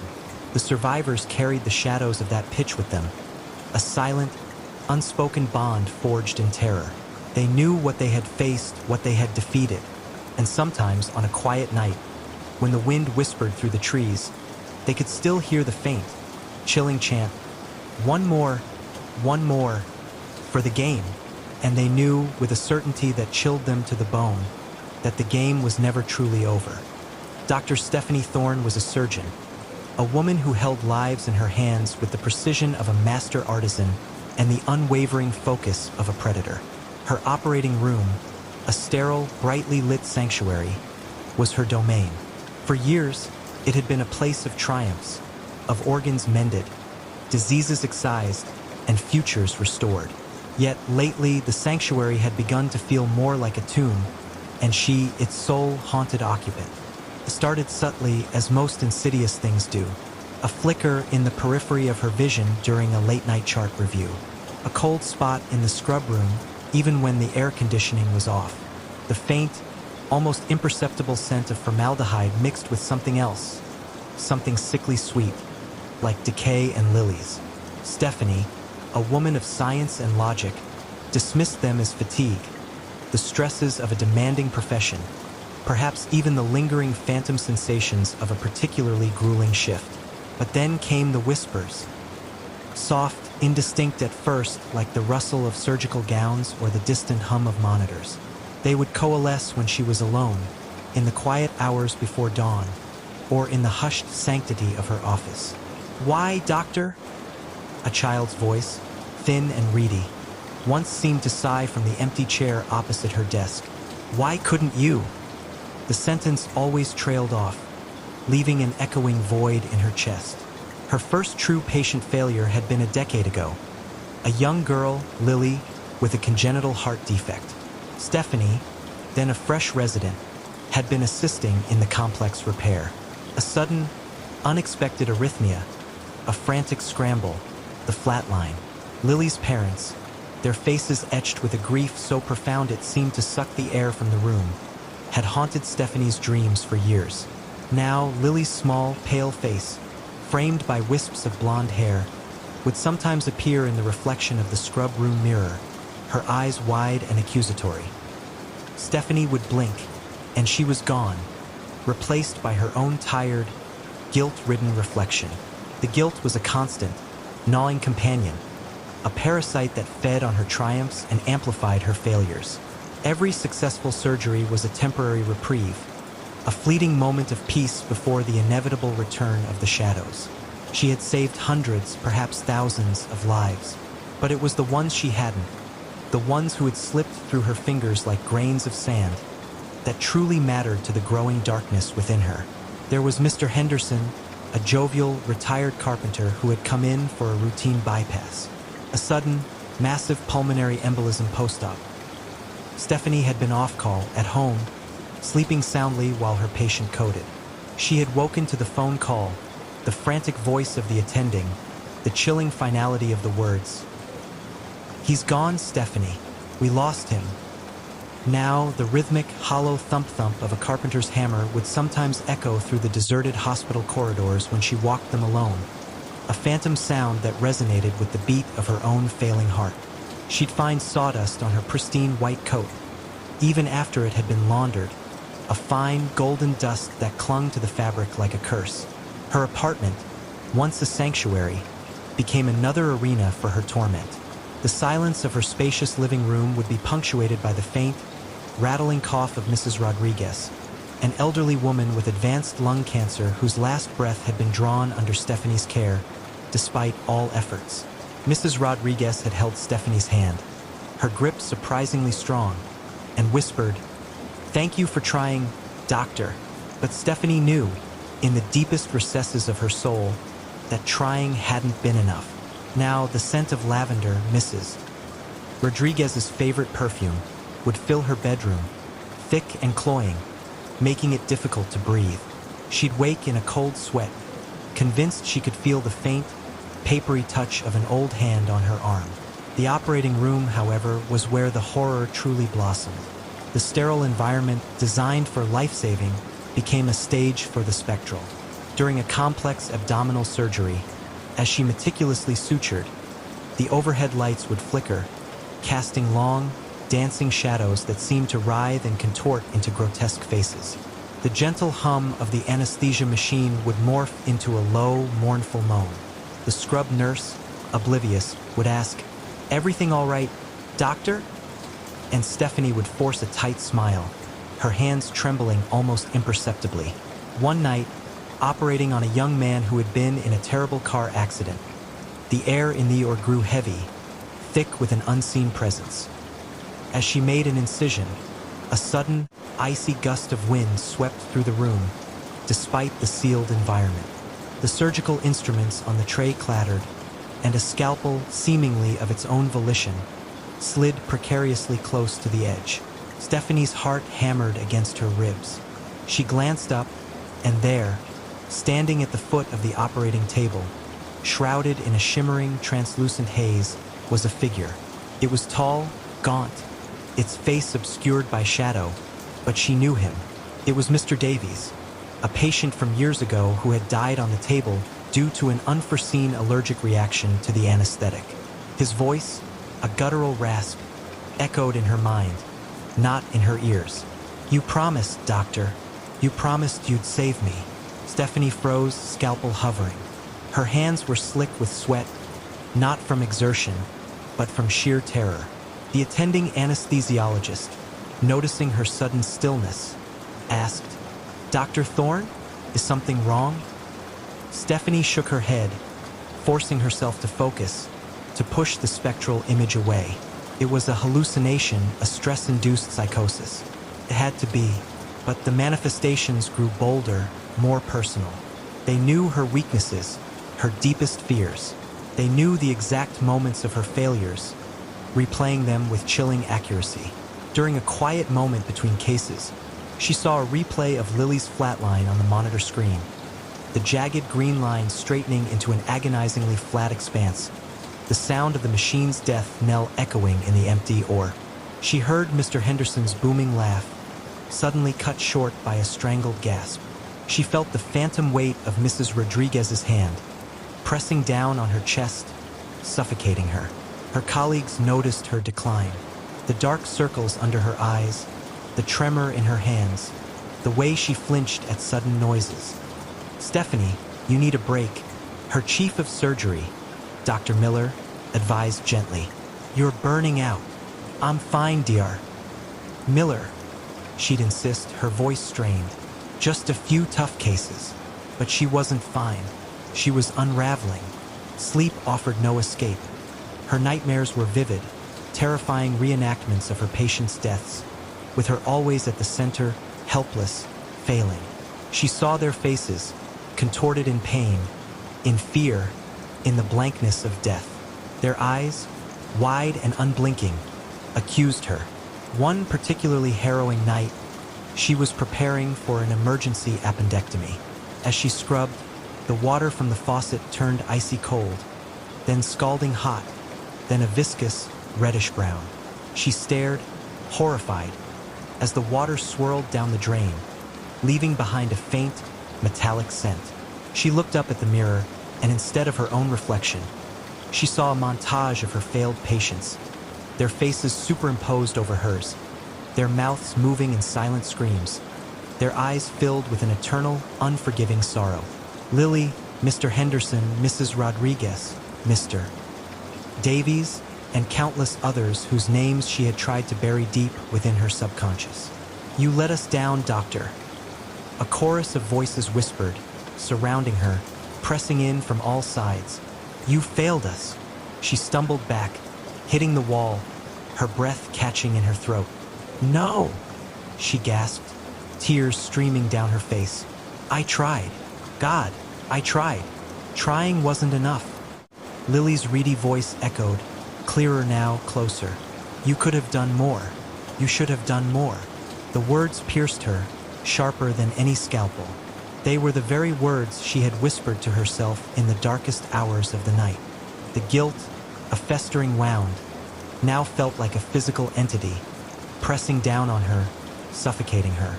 She began to self-medicate, first with over-the-counter sleep aids, then with stronger prescription pills. The pills dulled the edges, but they didn't silence the voices or banish the specters. They only made her more detached, more prone to mistakes. During a routine gallbladder removal, her hand slipped. The patient, a young woman, cried out in pain. Stephanie's vision blurred, the image of Mr. Davies' gaunt face flashing before her eyes. The nurse quickly stepped in, steadying her hand, guiding her. Are you okay, doctor? Stephanie nodded, her face pale. She finished the surgery, but the incident shook her to her core. She was a danger to her patients now. The very people she swore to protect were at risk because of her crumbling sanity. She started seeing a therapist, a kind, elderly woman named Dr. Evelyn Reed. Stephanie spoke of stress, of burnout, of the immense pressure of her job. She skirted around the supernatural, terrified of being labeled delusional. Dr. Reed listened patiently, offering coping mechanisms, suggesting a sabbatical. You carry a heavy burden, Stephanie? Dr. Reed said one session, her voice gentle. The lives you save and the lives you lose. It's an immense responsibility, but you are only human. You cannot save everyone. But I should have, Stephanie whispered, the words tearing at her throat. I could have. If I had been faster, if I had seen it coming. The what-ifs were a tormenting litany, chanted by the unseen choir of her failed patients. One evening, after a particularly draining day, Stephanie found herself alone in the hospital's deserted recovery ward. The fluorescent lights hummed, casting a sickly yellow glow. She walked past the empty beds, each one a stark white canvas for her memories. As she passed one, she heard a faint, shallow breath. She stopped, her heart seizing. A young boy, no older than 10, lay in the bed, his chest barely rising and falling. His face was pale, his lips blue. It was Michael, a boy she had operated on for a ruptured appendix, only for him to succumb to sepsis days later.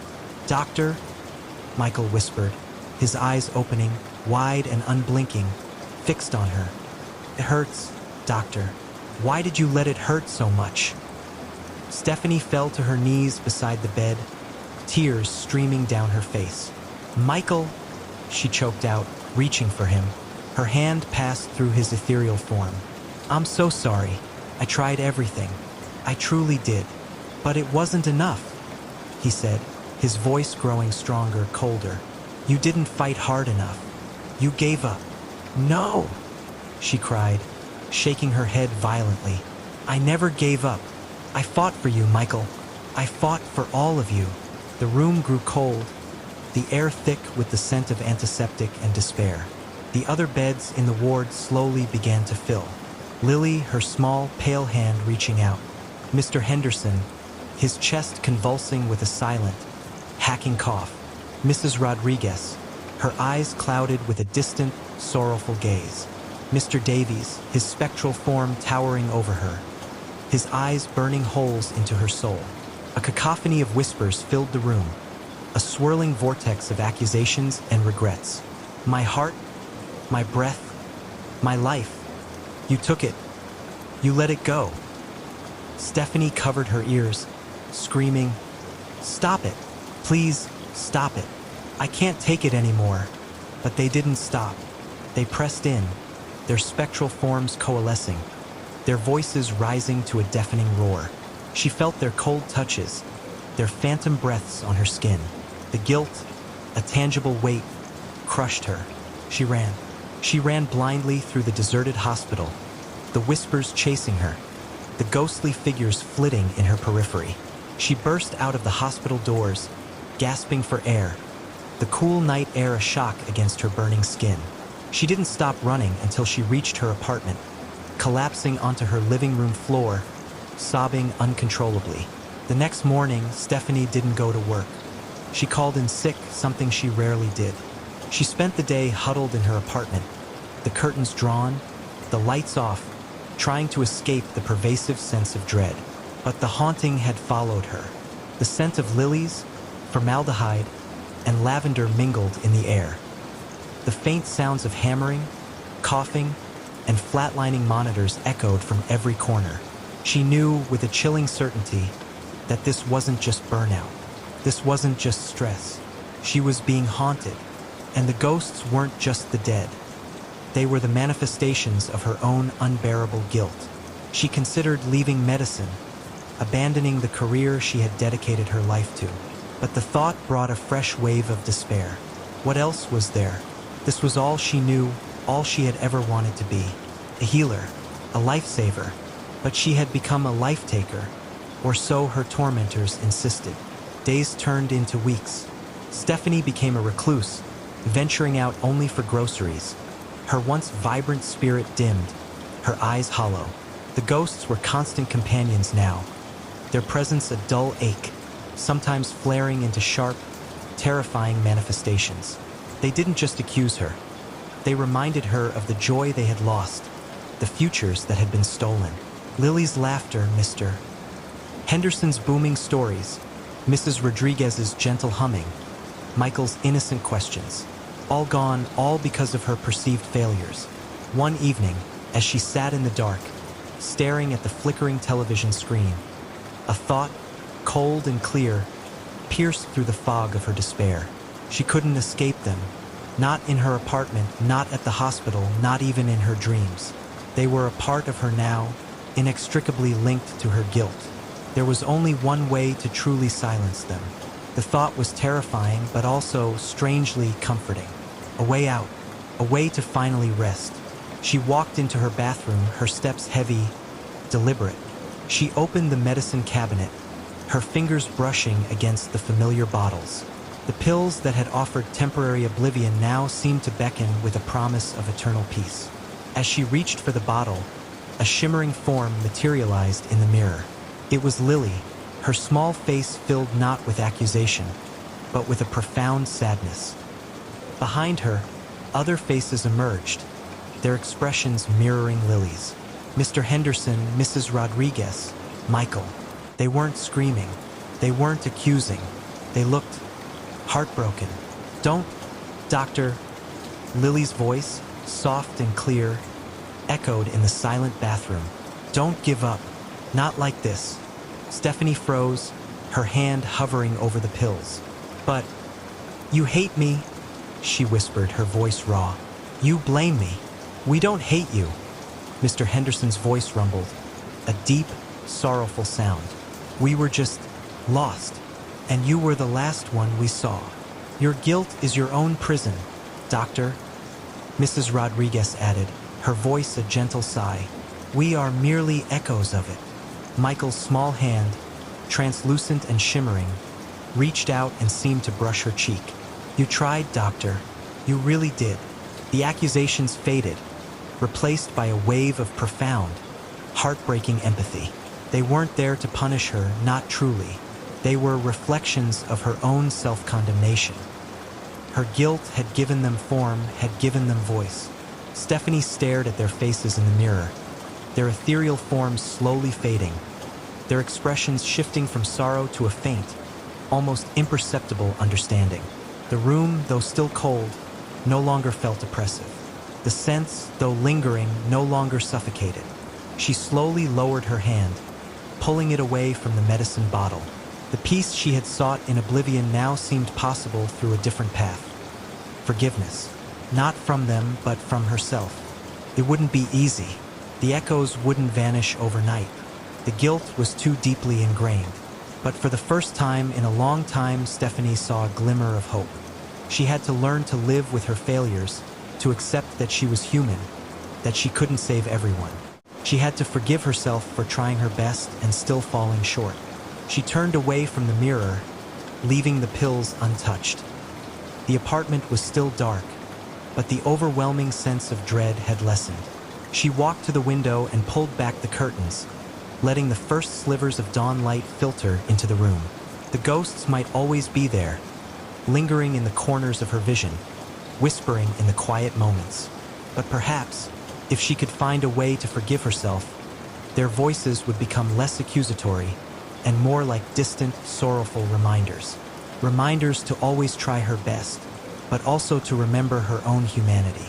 And perhaps, just perhaps, the echoes in the operating room would one day transform from cries of despair into quiet murmurs of peace. The old iron gates of Blackwood Manor groaned a protest as Roth pushed them open, the sound echoing like a dying breath in the twilight. Rain, cold and insistent, plastered his threadbare coat to his frame, and the wind, a mournful banshee, whipped at his face. He adjusted the brim of his hat, his gaze fixed on the sprawling, skeletal silhouette of the manor against the bruised sky. It was a place that seemed to actively repel life, a monument to forgotten sorrows. Roth, a man whose life had been a series of quiet, unremarkable failures, had answered the cryptic advertisement out of desperation. Caretaker required for isolated estate. Discretion and fortitude essential. Generous remuneration. Generous remuneration was the bait. The isolation and the implied fortitude were the hooks. He was tired of the city, of the relentless noise and the crushing anonymity. Blackwood Manor, for all its foreboding grandeur, promised a different kind of anonymity, one where he might finally disappear, not just from the world, but from the gnawing disappointment of himself. The gravel path crunched under his worn boots, each step a declaration of his arrival into a world he suspected was not entirely his own. The manor loomed closer, its windows like vacant eyes staring out from a skull. Ivy, thick as anaconda coils, strangled its stone walls, and the gables, sharp as broken teeth, clawed at the low-hanging clouds. There was no light, no welcoming flicker, only the deepening gloom and the relentless patter of rain. He found the heavy oak door, studded with rusted iron, and a key, surprisingly, was tucked beneath a loose stone beside it. It was a massive, ornate thing, cold to the touch, and it turned in the lock with a metallic shriek that made the hairs on his arms stand on end. The door swung inward, revealing a cavernous darkness that smelled of dust, decay, and something else, something metallic and faintly sweet, like old blood. Roth stepped inside, the sound of the storm immediately muffled, replaced by an oppressive silence. He fumbled for his torch, its beam cutting a trembling swathe through the inky blackness.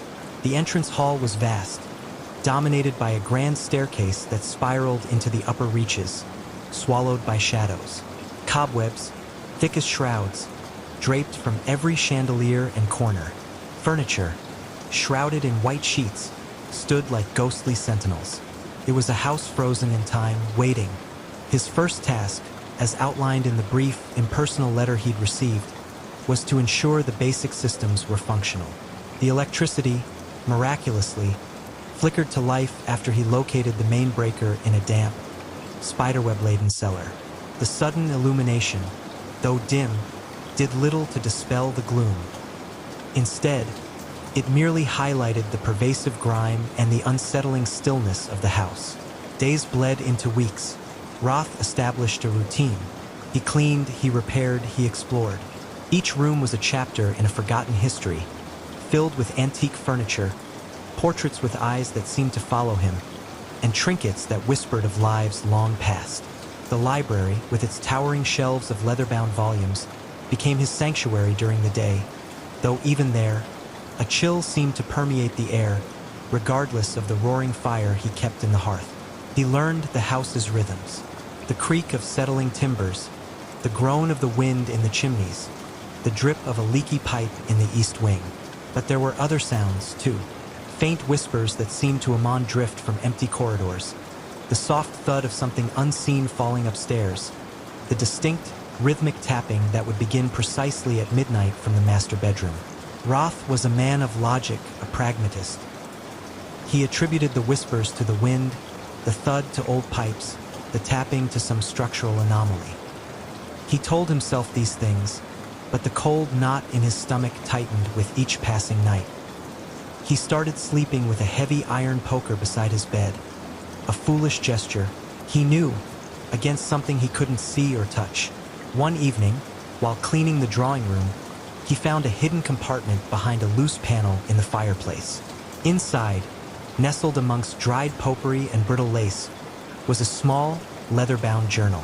Its pages were yellowed and fragile, filled with elegant, spidery script. It was a diary belonging to a woman named Elara Blackwood, dated from the late 1800s. He began to read, slowly at first, then with a growing sense of dread. Elara's entries painted a picture of a vibrant, intelligent woman slowly succumbing to an unseen torment within the manor. She spoke of a presence, a coldness that seeped into her bones, of shadows that moved in the periphery of sight. Her descriptions became increasingly frantic, her handwriting more erratic. She wrote of whispers, of being watched, of a growing despair that the house itself was feeding on her. "It wants something," she wrote in one chilling entry. "It feeds on fear, on loneliness. It grows stronger with each passing night. I hear its breath in the walls, its footsteps on the stairs when no one is there. It is waiting." The last entry was terse, almost illegible. "It is here. It is in the room. I cannot escape."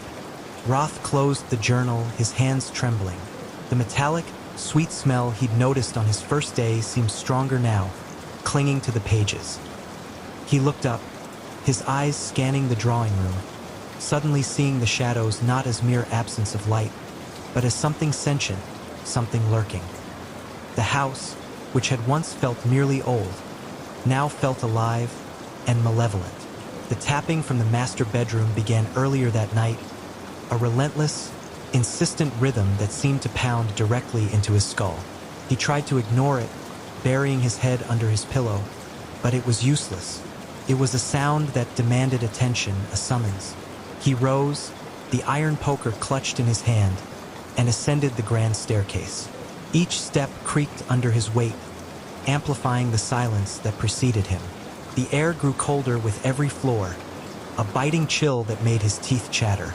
The tapping grew louder, clearer, emanating from behind the heavy, carved oak door of the master bedroom. He pushed the door open, his heart hammering against his ribs. The room was bathed in moonlight filtering through the tall, uncurtained windows, casting long, distorted shadows. The tapping stopped. The room was opulent, though covered in a thick layer of dust. A four-poster bed, draped in cobwebs, stood in the center. A vanity table with an ornate mirror reflected the ghostly moonlight. And there, by the window, was a rocking chair, gently swaying back and forth, as if someone had just risen from it. Roth's breath caught in his throat. He knew, with a certainty that chilled him to the bone, that the tapping had come from that chair. But it was empty. He took a hesitant step inside, his eyes darting around the room. The air was heavy, stagnant, yet he felt a distinct pressure, as if an invisible weight was pressing down on him. He saw it then, in the corner of his eye, a fleeting movement in the mirror. A shadow, deeper than the moonlight could explain, seemed to coalesce behind him. He spun around, poker raised, but there was nothing. Only the empty room, the swaying chair, and his own ragged breath. He spent the rest of the night huddled in his bed, the poker clutched tight, listening to every creak, every groan of the old house. Sleep was impossible. He felt a profound sense of violation, as if something had not only entered his space but had touched his very soul. The next morning, exhaustion etched on his face. Roth decided he had to leave. The generous remuneration be damned. No amount of money was worth this creeping madness. He would pack his meager belongings and be gone by nightfall. But as he descended the stairs, a new sound reached him. A faint, almost imperceptible scratching, coming from beneath the floorboards of the main hall. It was rhythmic, persistent, like something trying to claw its way out. He knelt, pressing his ear to the cold wood. The scratching intensified, accompanied by a low, guttural moan that seemed to vibrate through the very foundations of the house. Panic, cold and sharp, seized him. He scrambled back, his eyes wide, looking for an escape. The front door, which he had left ajar, was now firmly shut. He tried the handle. It was locked. He tried to force it open, but it was unyielding, as if the house itself was holding it fast. He was trapped. The scratching grew louder, more frantic, and the moaning escalated into a desperate, mournful wail. The air in the hall grew heavy, thick with the metallic, sweet smell. Shadows stretched and writhed on the walls, no longer just absence of light, but living, breathing entities. Roth stumbled backward, tripping over a shrouded piece of furniture. He scrambled to his feet, his gaze fixed on the floorboards. A dark, viscous liquid began to seep through the cracks, spreading slowly, like an ink blot on parchment. The smell became overpowering, the cloying sweetness of decay and iron. He backed away, his heart pounding a frantic drum against his ribs. He had to get out. He ran for the nearest window, a tall, leaded pane in the drawing room. He tried to smash it with the poker, but the glass, ancient and thick, resisted, vibrating with a low hum. The wailing intensified, now seeming to come from all around him, from the walls, the ceiling, the very air itself. He could feel a cold breath on his neck, a spectral touch that made him cry out. He turned, and there, standing in the doorway of the drawing room, was a figure. It was a woman, shrouded in a tattered, flowing gown, her face obscured by a veil of darkness. But he could feel her eyes on him, cold and ancient, filled with an unimaginable sorrow and an insatiable hunger. It was Alara, or what was left of her. She raised a translucent hand, beckoning him. The air around her shimmered, and the shadows in the room seemed to writhe in anticipation. The scratching from beneath the floorboards reached a fever pitch, and the dark liquid was now pooling rapidly, reflecting the ghostly light from the windows. Roth screamed, a raw, primal sound torn from his throat. He threw the poker at the apparition, but it passed through her, clattering harmlessly to the floor. He turned and ran, blindly, desperately, deeper into the house, seeking any escape from the suffocating presence. He fled up the grand staircase, the wailing echoing behind him, the cold breath of the entity pursuing him. He reached the master bedroom, slamming the door shut, fumbling with the heavy bolt. But as he turned, he saw it. The rocking chair, swaying violently now, was no longer empty. A faint, shimmering outline of a figure sat in it, its head bowed, its form indistinct, but the tapping was back, louder than ever, a frantic, desperate rhythm. He backed away, pressing himself against the far wall, his breath coming in ragged gasps. The room was filled with an unbearable cold, a cold that seemed to penetrate his very bones. The spectral figure in the chair slowly raised its head. Two pinpricks of light, like distant, dying stars, glowed within the shadowy face. And then, a voice, a dry, rustling whisper, filled the room, seeming to come from everywhere and nowhere. You are here to stay, Roth, just like the others, just like Alara. This house, it needs a caretaker. It needs sustenance. The words echoed in his mind, chilling him to the core. He understood now. The generous remuneration, the isolation, the need for fortitude. It wasn't about protecting the house. It was about feeding it. He was not a caretaker, he was the next meal. The shadows in the room coalesced, forming long, grasping tendrils that reached for him. The cold intensified, a suffocating embrace that stole his breath. He felt a profound weariness, an overwhelming desire to simply give in, to let the darkness consume him. He closed his eyes, and the last thing he heard, before the silence claimed him, was the rhythmic, relentless tapping of the rocking chair, a macabre lullaby for the newest resident of Blackwood Manor. The rain continued to fall, washing the old iron gates, the gravel path, and the stone walls of Blackwood Manor. Inside, the house settled back into its oppressive silence, waiting.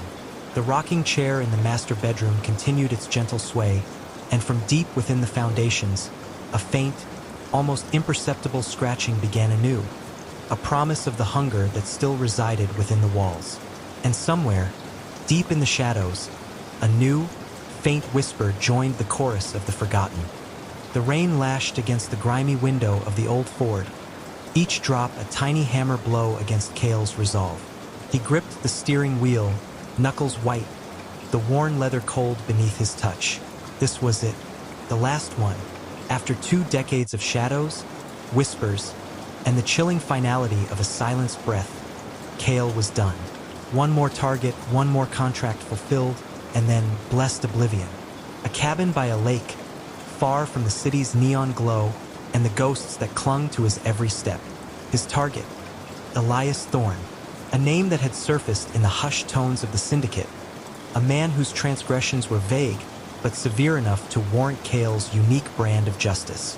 The file was thin, almost deliberately so, listing only an address, Blackwood Manor, remote, isolated, exactly how Cale preferred his work. The car shuddered over a particularly deep pothole, sending a jolt up his spine. The road had long since devolved into a muddy track, swallowed by a dense, ancient forest. Trees, skeletal and gnarled, clawed at the sky, their branches dripping with the ceaseless rain. No streetlights, no distant glow of civilization, just the oppressive darkness and the rhythmic drumming of the rain. He killed the engine a mile from the manor, letting the silence of the forest engulf him. It wasn't a peaceful silence. It was a heavy, watchful quiet, punctuated by the drip, drip, drip from the canopy and the distant, mournful hoot of an owl. Cale pulled out his gear, A silenced pistol, a combat knife, lock-picking tools, and a small, high-powered flashlight. He moved with the practiced economy of a predator, his movements fluid despite the weariness etched into his bones. The path to Blackwood Manor was overgrown, choked with thorny brambles and slick with mud. The air grew colder, thick with the scent of damp earth, decaying leaves, and something else, something metallic and faintly sweet, like old blood and rust. Cale dismissed it as his imagination, a byproduct of years spent in the company of death. Then he saw it. Blackwood Manor. It wasn't just old. It was ancient, a hulking silhouette against the bruised sky. Gothic, with sharp gables and crumbling turrets, it looked less like a house and more like a tomb. Every window was a black, vacant eye, staring out into the storm. A single, rusted iron gate, half off its hinges, groaned in the wind, a macabre welcome. As he approached, a faint, sickly green light flickered from one of the upper windows, then vanished. Cale paused, his hand instinctively going to his pistol. An occupant, or just a trick of the storm? He waited, eyes scanning the facade, but the light did not return. He bypassed the gate, slipping through a gap in the crumbling stone wall. The grounds were a chaotic mess of dead bushes and gnarled trees, their branches twisted into grotesque shapes. A forgotten statue, headless and draped in ivy, stood sentinel near a dry, cracked fountain. The air grew heavier here, pressing down on him, and the metallic sweet scent was stronger, cloying. He found a service entrance, a heavy oak door set deep into the stone foundation. The lock was old, but intricate. Cale worked quickly, his fingers deft, listening to the subtle clicks and tumblers. The rain intensified, drumming against the roof above him, almost drowning out the soft sounds of his work. Finally, a soft thunk, and the lock yielded. He pushed the door open, a wave of stale, frigid air washing over him. The darkness inside was absolute, a living thing that seemed to absorb the beam of his flashlight. He stepped into what appeared to be a disused pantry, shelves lined with empty, dust-covered jars. The silence here was different from outside. It was a deep, resonant silence, as if the very walls held their breath. Cale moved through the house with the silent grace of a ghost. The floorboards groaned under his weight, each creak echoing unnaturally loud in the oppressive quiet. Dust motes danced in the beam of his flashlight, swirling like tiny, frantic spirits. Cobwebs, thick and heavy, draped from every corner, catching the light like spectral lace. He found the main hall. It was vast, dominated by a grand, sweeping staircase that disappeared into the gloom of the upper floors. Portraits, their subjects' faces obscured by shadow and grime, lined the walls, their eyes seeming to follow him. A grand piano sat in one corner, its keys yellowed and chipped, a thick layer of dust muffling its potential song. The metallic sweet scent was strongest here, almost overwhelming.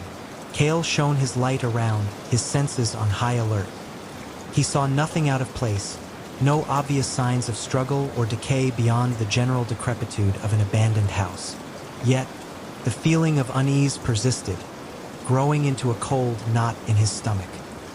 He began his systematic search for Thorn. First, the ground floor. The library was a mausoleum of forgotten knowledge, books crumbling on their shelves.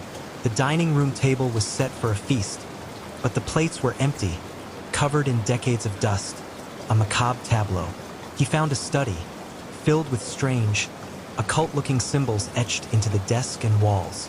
There were no signs of recent occupation, no fresh dust, no warmth, no scent of a living person. This was wrong. Thorn was supposed to be here. The syndicate was meticulous. Cale ascended the grand staircase, his boots sinking slightly into the plush, decaying carpet. The air grew colder with each step, and he felt an inexplicable pressure on his chest, as if the very air was thickening. He reached the landing, where more dark corridors stretched out into the oppressive blackness. He chose the corridor to the right. The first door he tried was locked. He picked it, the click of the tumblers sounding like a gunshot in the silence.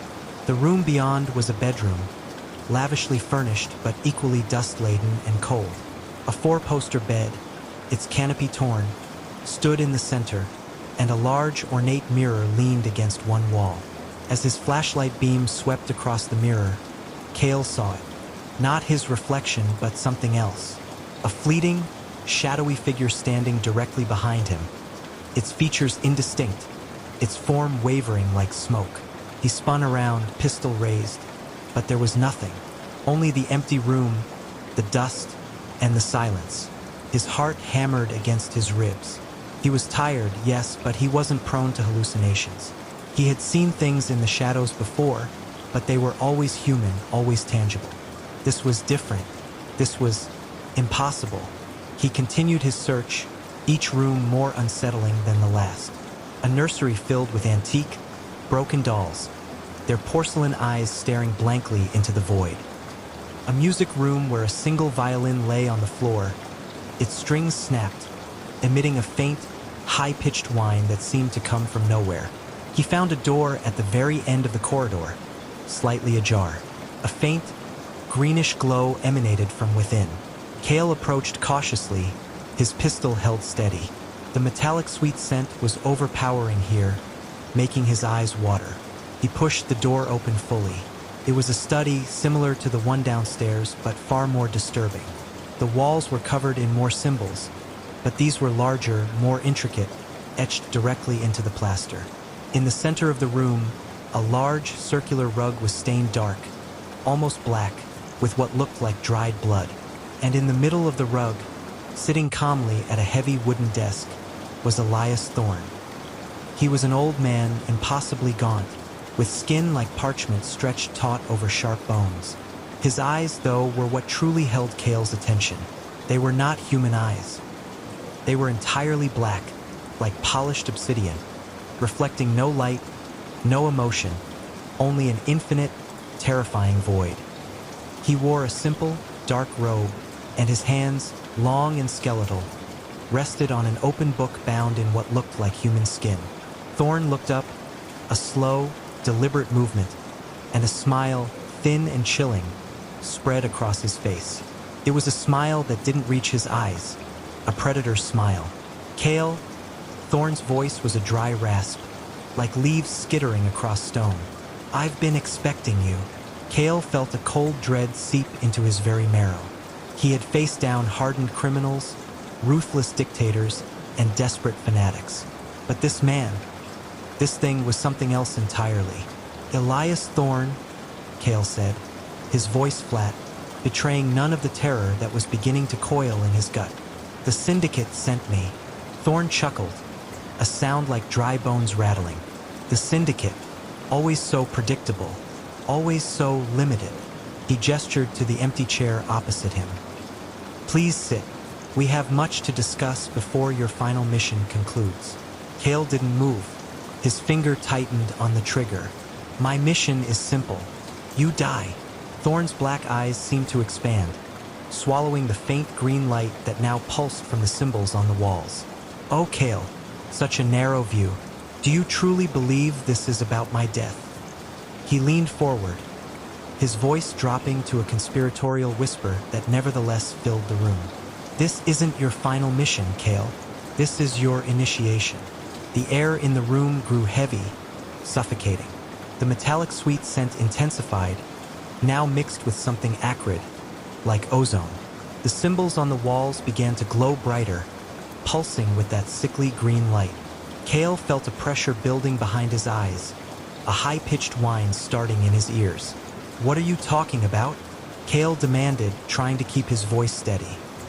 "Your life, Cale," Thorne continued, ignoring the question. His voice now layered with an unnatural echo, as if multiple voices spoke through him. "A tapestry of blood and regret. Every life you've taken, every soul you've extinguished, they're all here, within these walls. They've been waiting for you." As Thorne spoke, the shadows in the room began to writhe. Not just the natural shadows cast by the furniture, but deeper, darker shadows that seemed to peel away from the walls, coalescing into indistinct forms. Cale saw them, felt them, Cold, spectral presences that drifted closer, their forms indistinct, yet undeniably there. He fired. The silenced pistol coughed, and a bullet tore through Thorn's chest. No blood, no reaction. The old man simply smiled, a wider, more terrifying grin. A futile gesture, Kale, Thorn rasped. A faint green glow now emanating from the bullet wound, healing it instantly.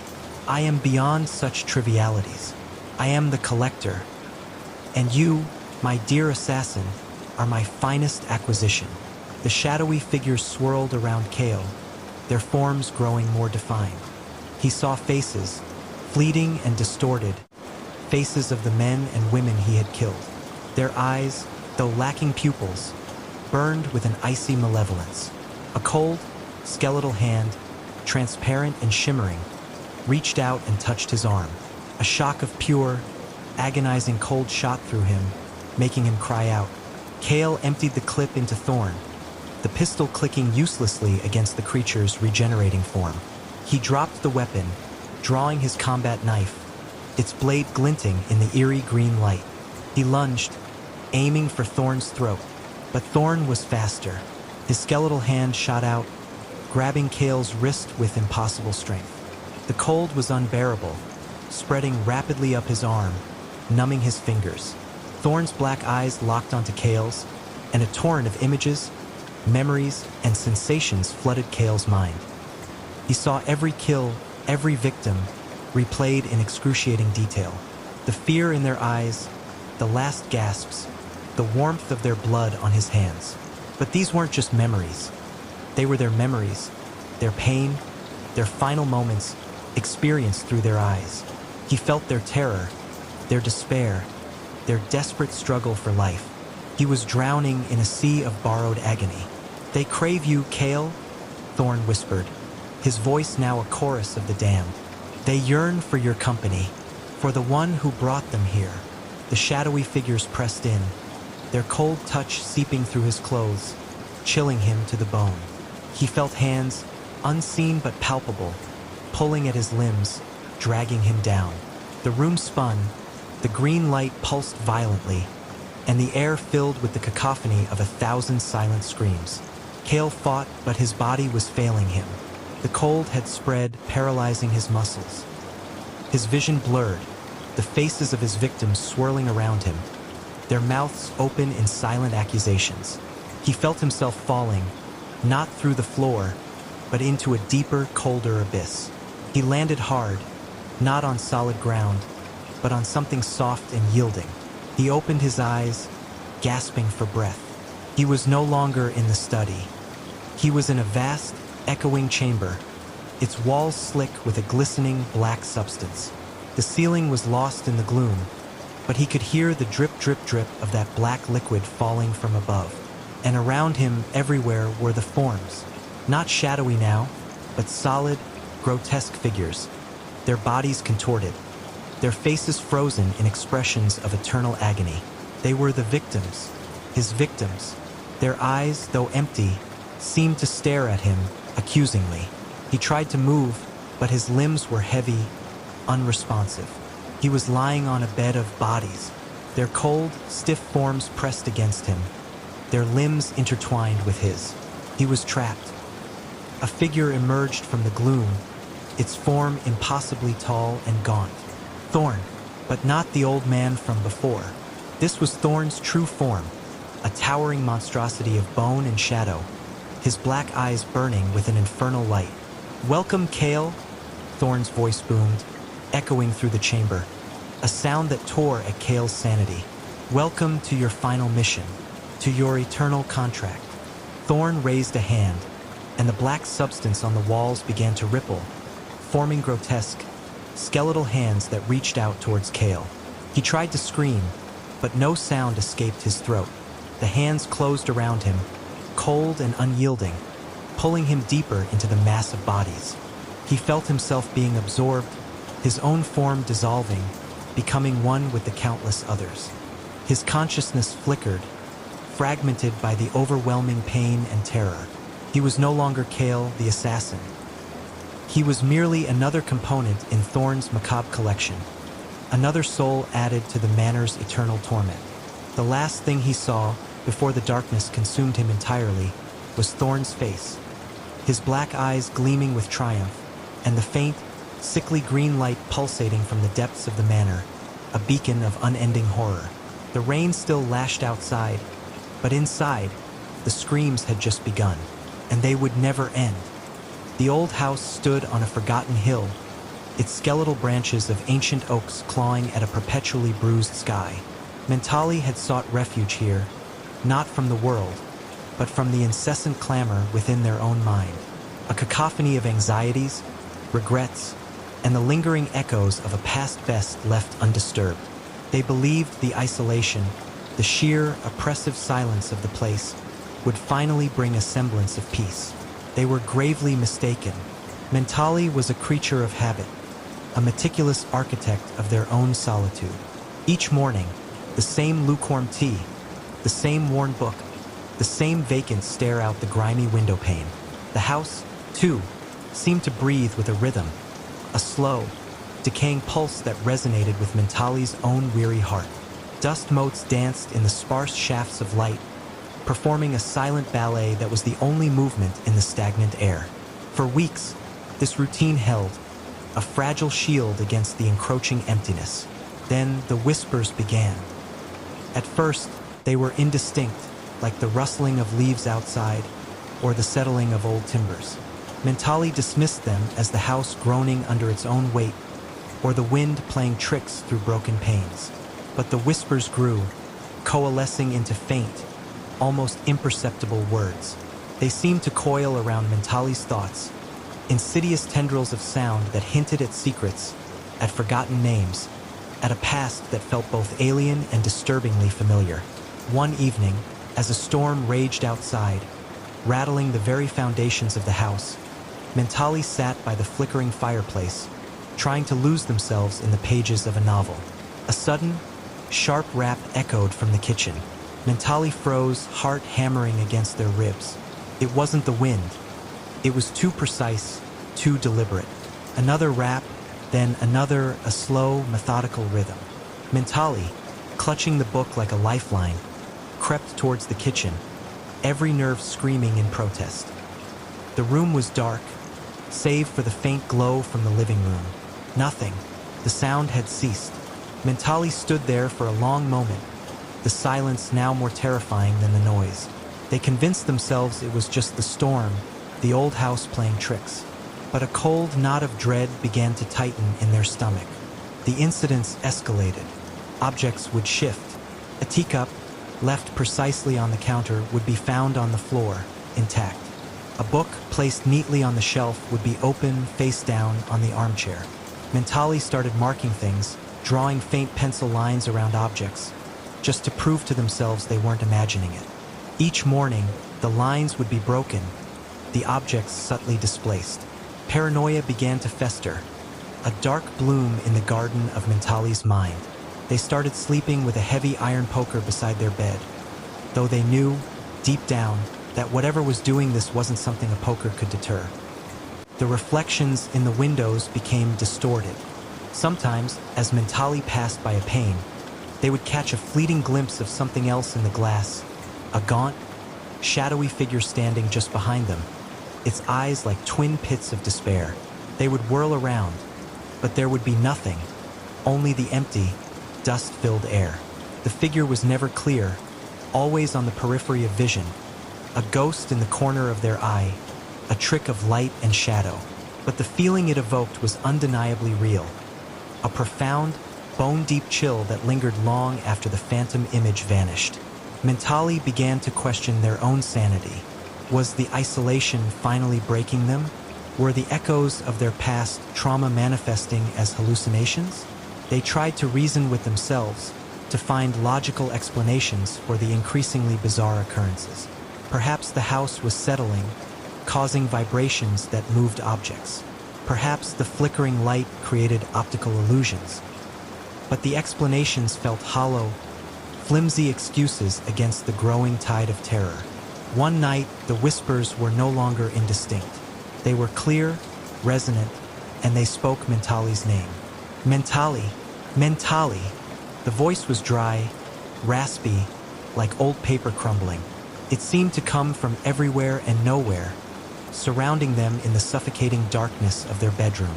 Mentali pulled the blankets over their head, trembling, trying to block out the sound, but it seeped through, burrowing into their ears, into their very soul. "You can't hide from me, Mentali," the voice hissed closer now, seemingly right beside their ear. "I know your secrets. I know your fears." Mentali screamed, a raw, guttural sound that tore through the silence of the house. They scrambled out of bed, fumbling for the light switch, their hands shaking so violently they could barely grasp it. The room flooded with harsh, yellow light. Nothing. The room was empty. But the air was thick with a palpable malevolence, a cold, cloying presence that made Mentali's skin crawl. They spent the rest of the night huddled in a corner of the living room, the iron poker clutched tightly in their hands, eyes darting nervously into every shadow. Sleep was an impossible luxury.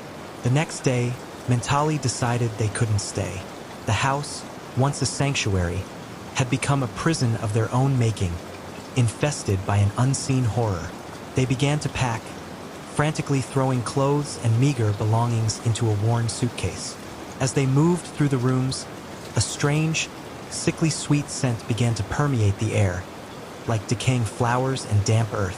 It grew stronger in certain areas, particularly near the old, boarded-up door in the cellar. The cellar. Mentali had avoided it since they arrived. A heavy, rusted padlock secured the door, and a sense of profound dread always emanated from behind it. But now, the scent was strongest there, and a faint, rhythmic scratching could be heard from within. Curiosity, a dangerous companion in such a place, gnawed at Mentali. What was behind that door? Was it the source of the horror? Or was it something else entirely? Something even worse? With a trembling hand, Mentali approached the cellar door. The scratching grew louder, more frantic, like something desperately trying to get out. The air grew colder, and the whispers returned, louder than ever. A chorus of spectral voices chanting Mentali's name. Mentali's breath hitched in their throat. They had to know. With a surge of desperate courage, or perhaps sheer madness, they found an old, rusty crowbar in the shed and returned to the cellar door. The padlock was ancient, but the crowbar, with a groan of strained metal, snapped it open. The hinges shrieked as Mentali pulled the door open, revealing a gaping maw of darkness. A wave of frigid air, thick with the cloying scent, washed over them. The scratching ceased. A profound, suffocating silence descended, heavier than any Mentali had ever experienced. They hesitated, peering into the inky blackness. No light penetrated the depths. Then, a low, guttural moan echoed from below, a sound of unimaginable suffering and ancient malice. It was not human. It was something else, something primal and terrifying. Mentali's blood ran cold. They had to see. Driven by a morbid compulsion, Mentali grabbed an old lantern and descended the creaking wooden stairs, each step a testament to the house's decay. The beam of the lantern cut through the oppressive darkness, revealing a vast, damp cellar, its walls lined with shelves of forgotten jars and cobweb-draped relics. In the center of the room, partially obscured by shadows, stood a large, ornate wooden chest. It was old, impossibly old, its surface carved with strange, swirling symbols that seemed to writhe in the lantern light. The sickly sweet scent was overwhelming here, emanating directly from the chest. As Mentali approached, the whispers returned, louder, more insistent, no longer just their name, but fragments of phrases, disjointed words that spoke of sacrifice, of binding, of an ancient evil. The air grew heavy, pressing down on Mentali, making it hard to breathe. The chest was not locked. Its lid was slightly ajar, as if waiting. With a trembling hand, Mentali pushed it open. Inside, nestled on a bed of faded velvet, was not gold or jewels, but a single pulsating orb of black glass. It seemed to absorb the lantern light, radiating an unsettling coldness. As Mentali stared at it, their reflection appeared on its surface, but it was not their own. It was the gaunt, shadowy figure from the windows, its eyes burning with malevolent light. The whispers intensified, becoming a roar in Mentali's mind. Images flashed before their eyes. A desolate landscape, twisted trees, a ritual performed under a blood-red moon, and a figure eerily similar to Mentali at its center. It was a memory, or perhaps a vision, of something ancient and terrible, something connected to this house, to this orb, and to Mentali themselves. The orb began to hum, a low, resonant vibration that shook the very ground. The symbols on the chest glowed with a faint, unholy light. The shadowy figure in the orb's reflection began to move, its skeletal hand reaching out, beckoning. Mentali felt an irresistible pull, a chilling magnetism emanating from the orb. Their body moved against their will, drawn closer and closer. The whispers were now screams, a chorus of tormented souls, and the voice that had spoken their name earlier now bellowed, "You are mine, Mentali. You were always mine." Mentali tried to resist, to tear their gaze away from the orb, but they couldn't. Their mind was being invaded, their thoughts twisted and corrupted. The orb pulsed faster, its darkness expanding, threatening to consume everything.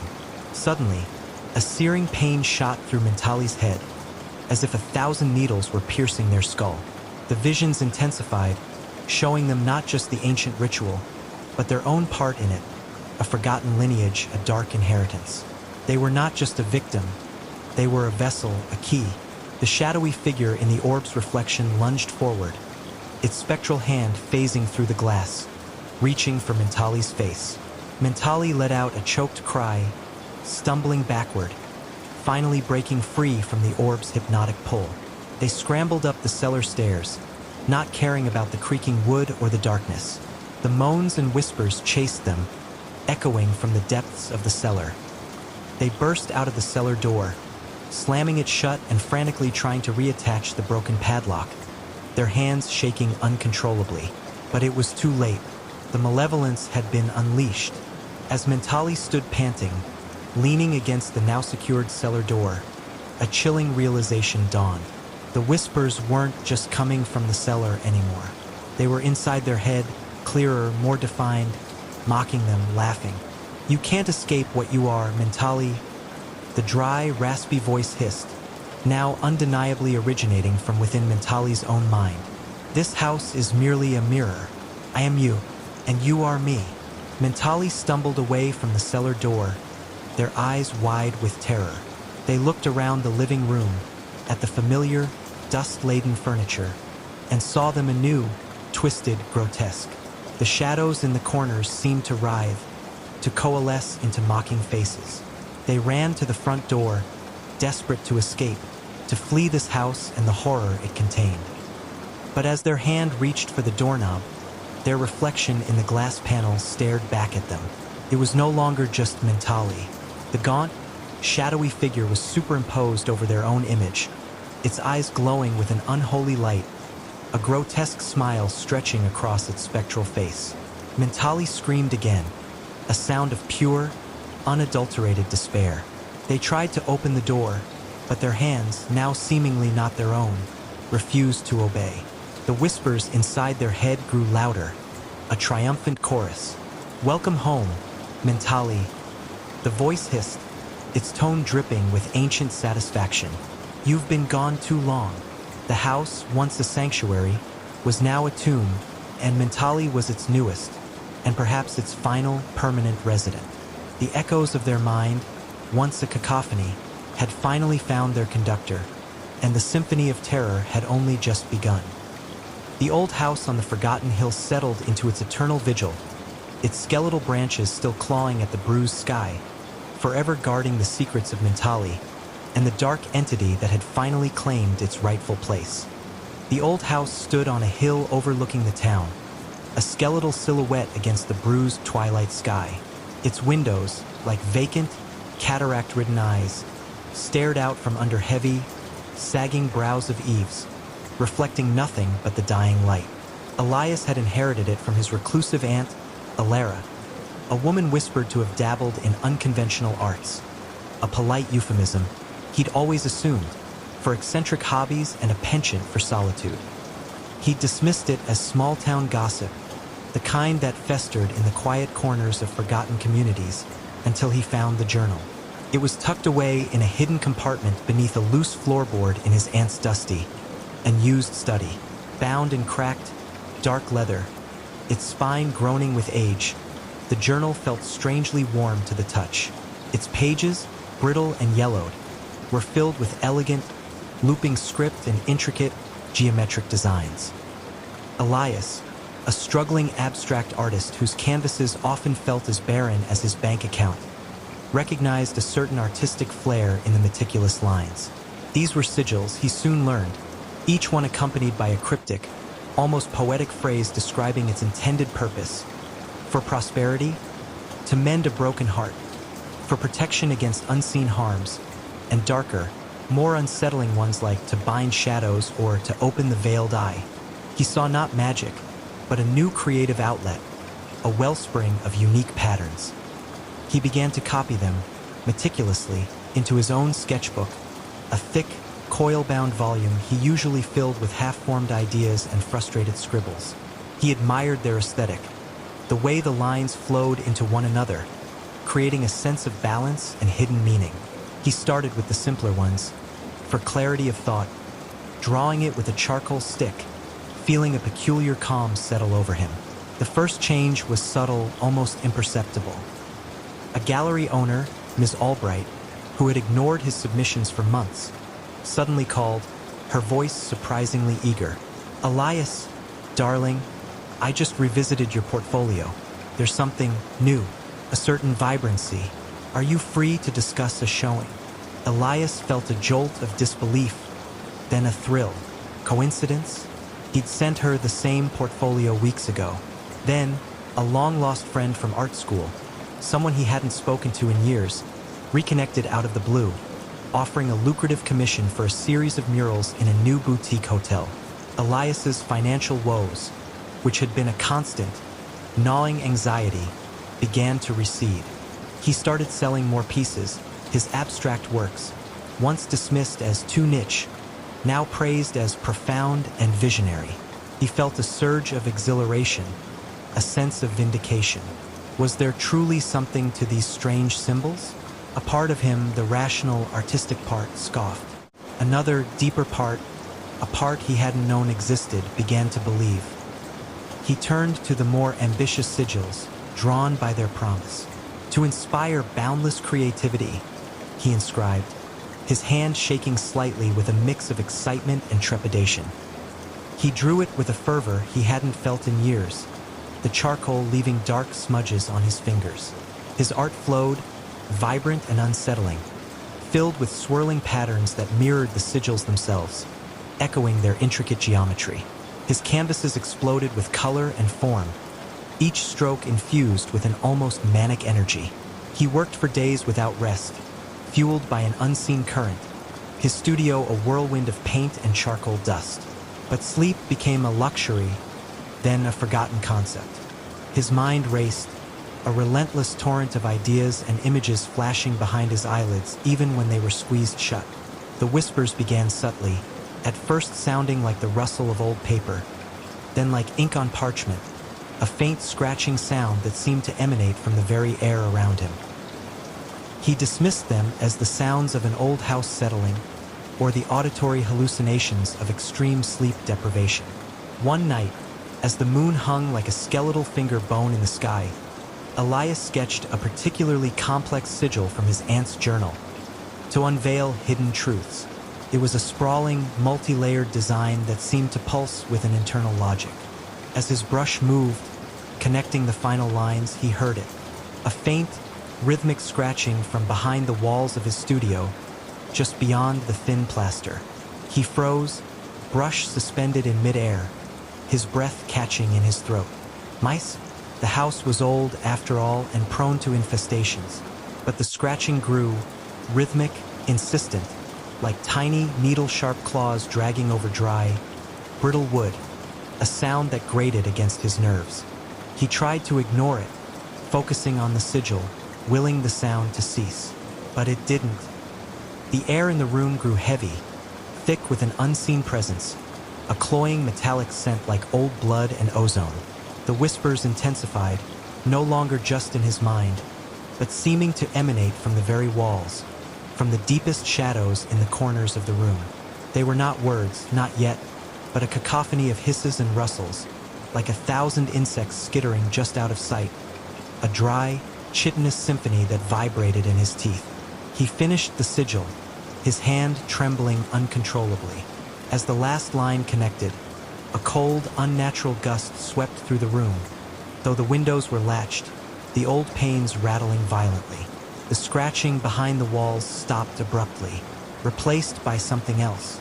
A low, guttural breathing, impossibly close, a wet, rasping sound that seemed to fill the confined space. Elias spun around, his eyes darting frantically. Nothing. The room appeared as it had before, cluttered with canvases and art supplies. But the shadows in the room seemed deeper, more alive, coiling and uncoiling in the periphery of his vision. He felt watched, not by one pair of eyes, but by many cold and ancient, pressing in from all sides. The whispers coalesced, forming a single, sibilant word, repeated over and over, just at the edge of his hearing, a sound that slithered into his mind. Hours, hours, hours. Panic, cold and sharp, seized him, twisting his gut. He looked at the sigils in his sketchbook, the elegant lines now seeming menacing, predatory, like the skeletal remains of some forgotten, monstrous script. They weren't just designs, they were invitations. He had been drawing open doors, tearing holes in the fabric of reality, and something had answered. Something hungry. He stumbled backward, knocking over an easel, sending a canvas crashing to the floor.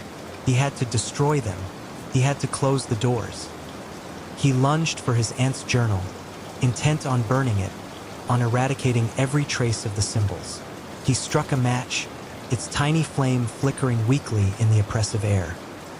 He held it to the brittle pages, but they resisted the fire, merely curling at the edges, charring slightly, before extinguishing the match with an impossible puff of cold air. He tried again, and again, the matches sputtering out, the journal remaining stubbornly intact. He tried to tear his sketchbook, his fingers scrabbling at the heavy paper, but it felt like cured leather, unyielding, almost alive beneath his touch. He screamed in frustration, a raw, desperate sound that was swallowed by the silence of the house. The next morning, the scratching returned, louder, more aggressive, accompanied by soft, heavy thuds, as if something substantial was dragging itself through the unseen spaces within the walls. Elias found fresh claw marks on the inside of his bedroom door, thin, deep gouges in the old wood, as if something had tried to get out or in. The metallic scent was stronger now, mixed with something else, something fetid and ancient. He didn't wait. He grabbed his car keys, his wallet, and fled the house, leaving everything behind. His art, his clothes, the journal, the sketchbook, his past. He drove for hours until the old house was a distant memory, a dark smudge on the horizon. He tried to start anew in a different city, a bustling metropolis where the noise and light could drown out the lingering echoes of the old house. For a few weeks, he felt a fragile sense of peace. He found a small apartment, got a menial job, and tried to forget. But the whispers followed. They were fainter at first, just a fleeting sensation, a chill down his spine. Then he started seeing the sigils everywhere. In the cracks of the pavement, the intricate patterns of frost on a window pane, the tangled, skeletal branches of trees against the winter sky.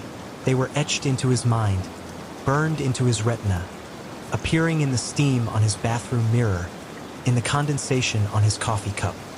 He saw them in the swirling foam of his latte, in the random stains on the ceiling, in the shadows cast by streetlights. They were not just images. They were suggestions, invitations, constantly reforming, constantly reminding him. And sometimes, when he was alone in the quiet of his new apartment, when the city's hum faded into the background, he would hear it, the soft, rhythmic scratching, coming from behind the walls, growing louder, closer, until he could almost feel the tiny, unseen claws tracing the lines of the sigils on the inside of his own skin, just beneath the surface. They were still there, still waiting, and Elias knew, with a chilling certainty that settled deep in his bones, that they were coming for what he had called. They had merely been patient, waiting for him to be truly alone, truly vulnerable. And he was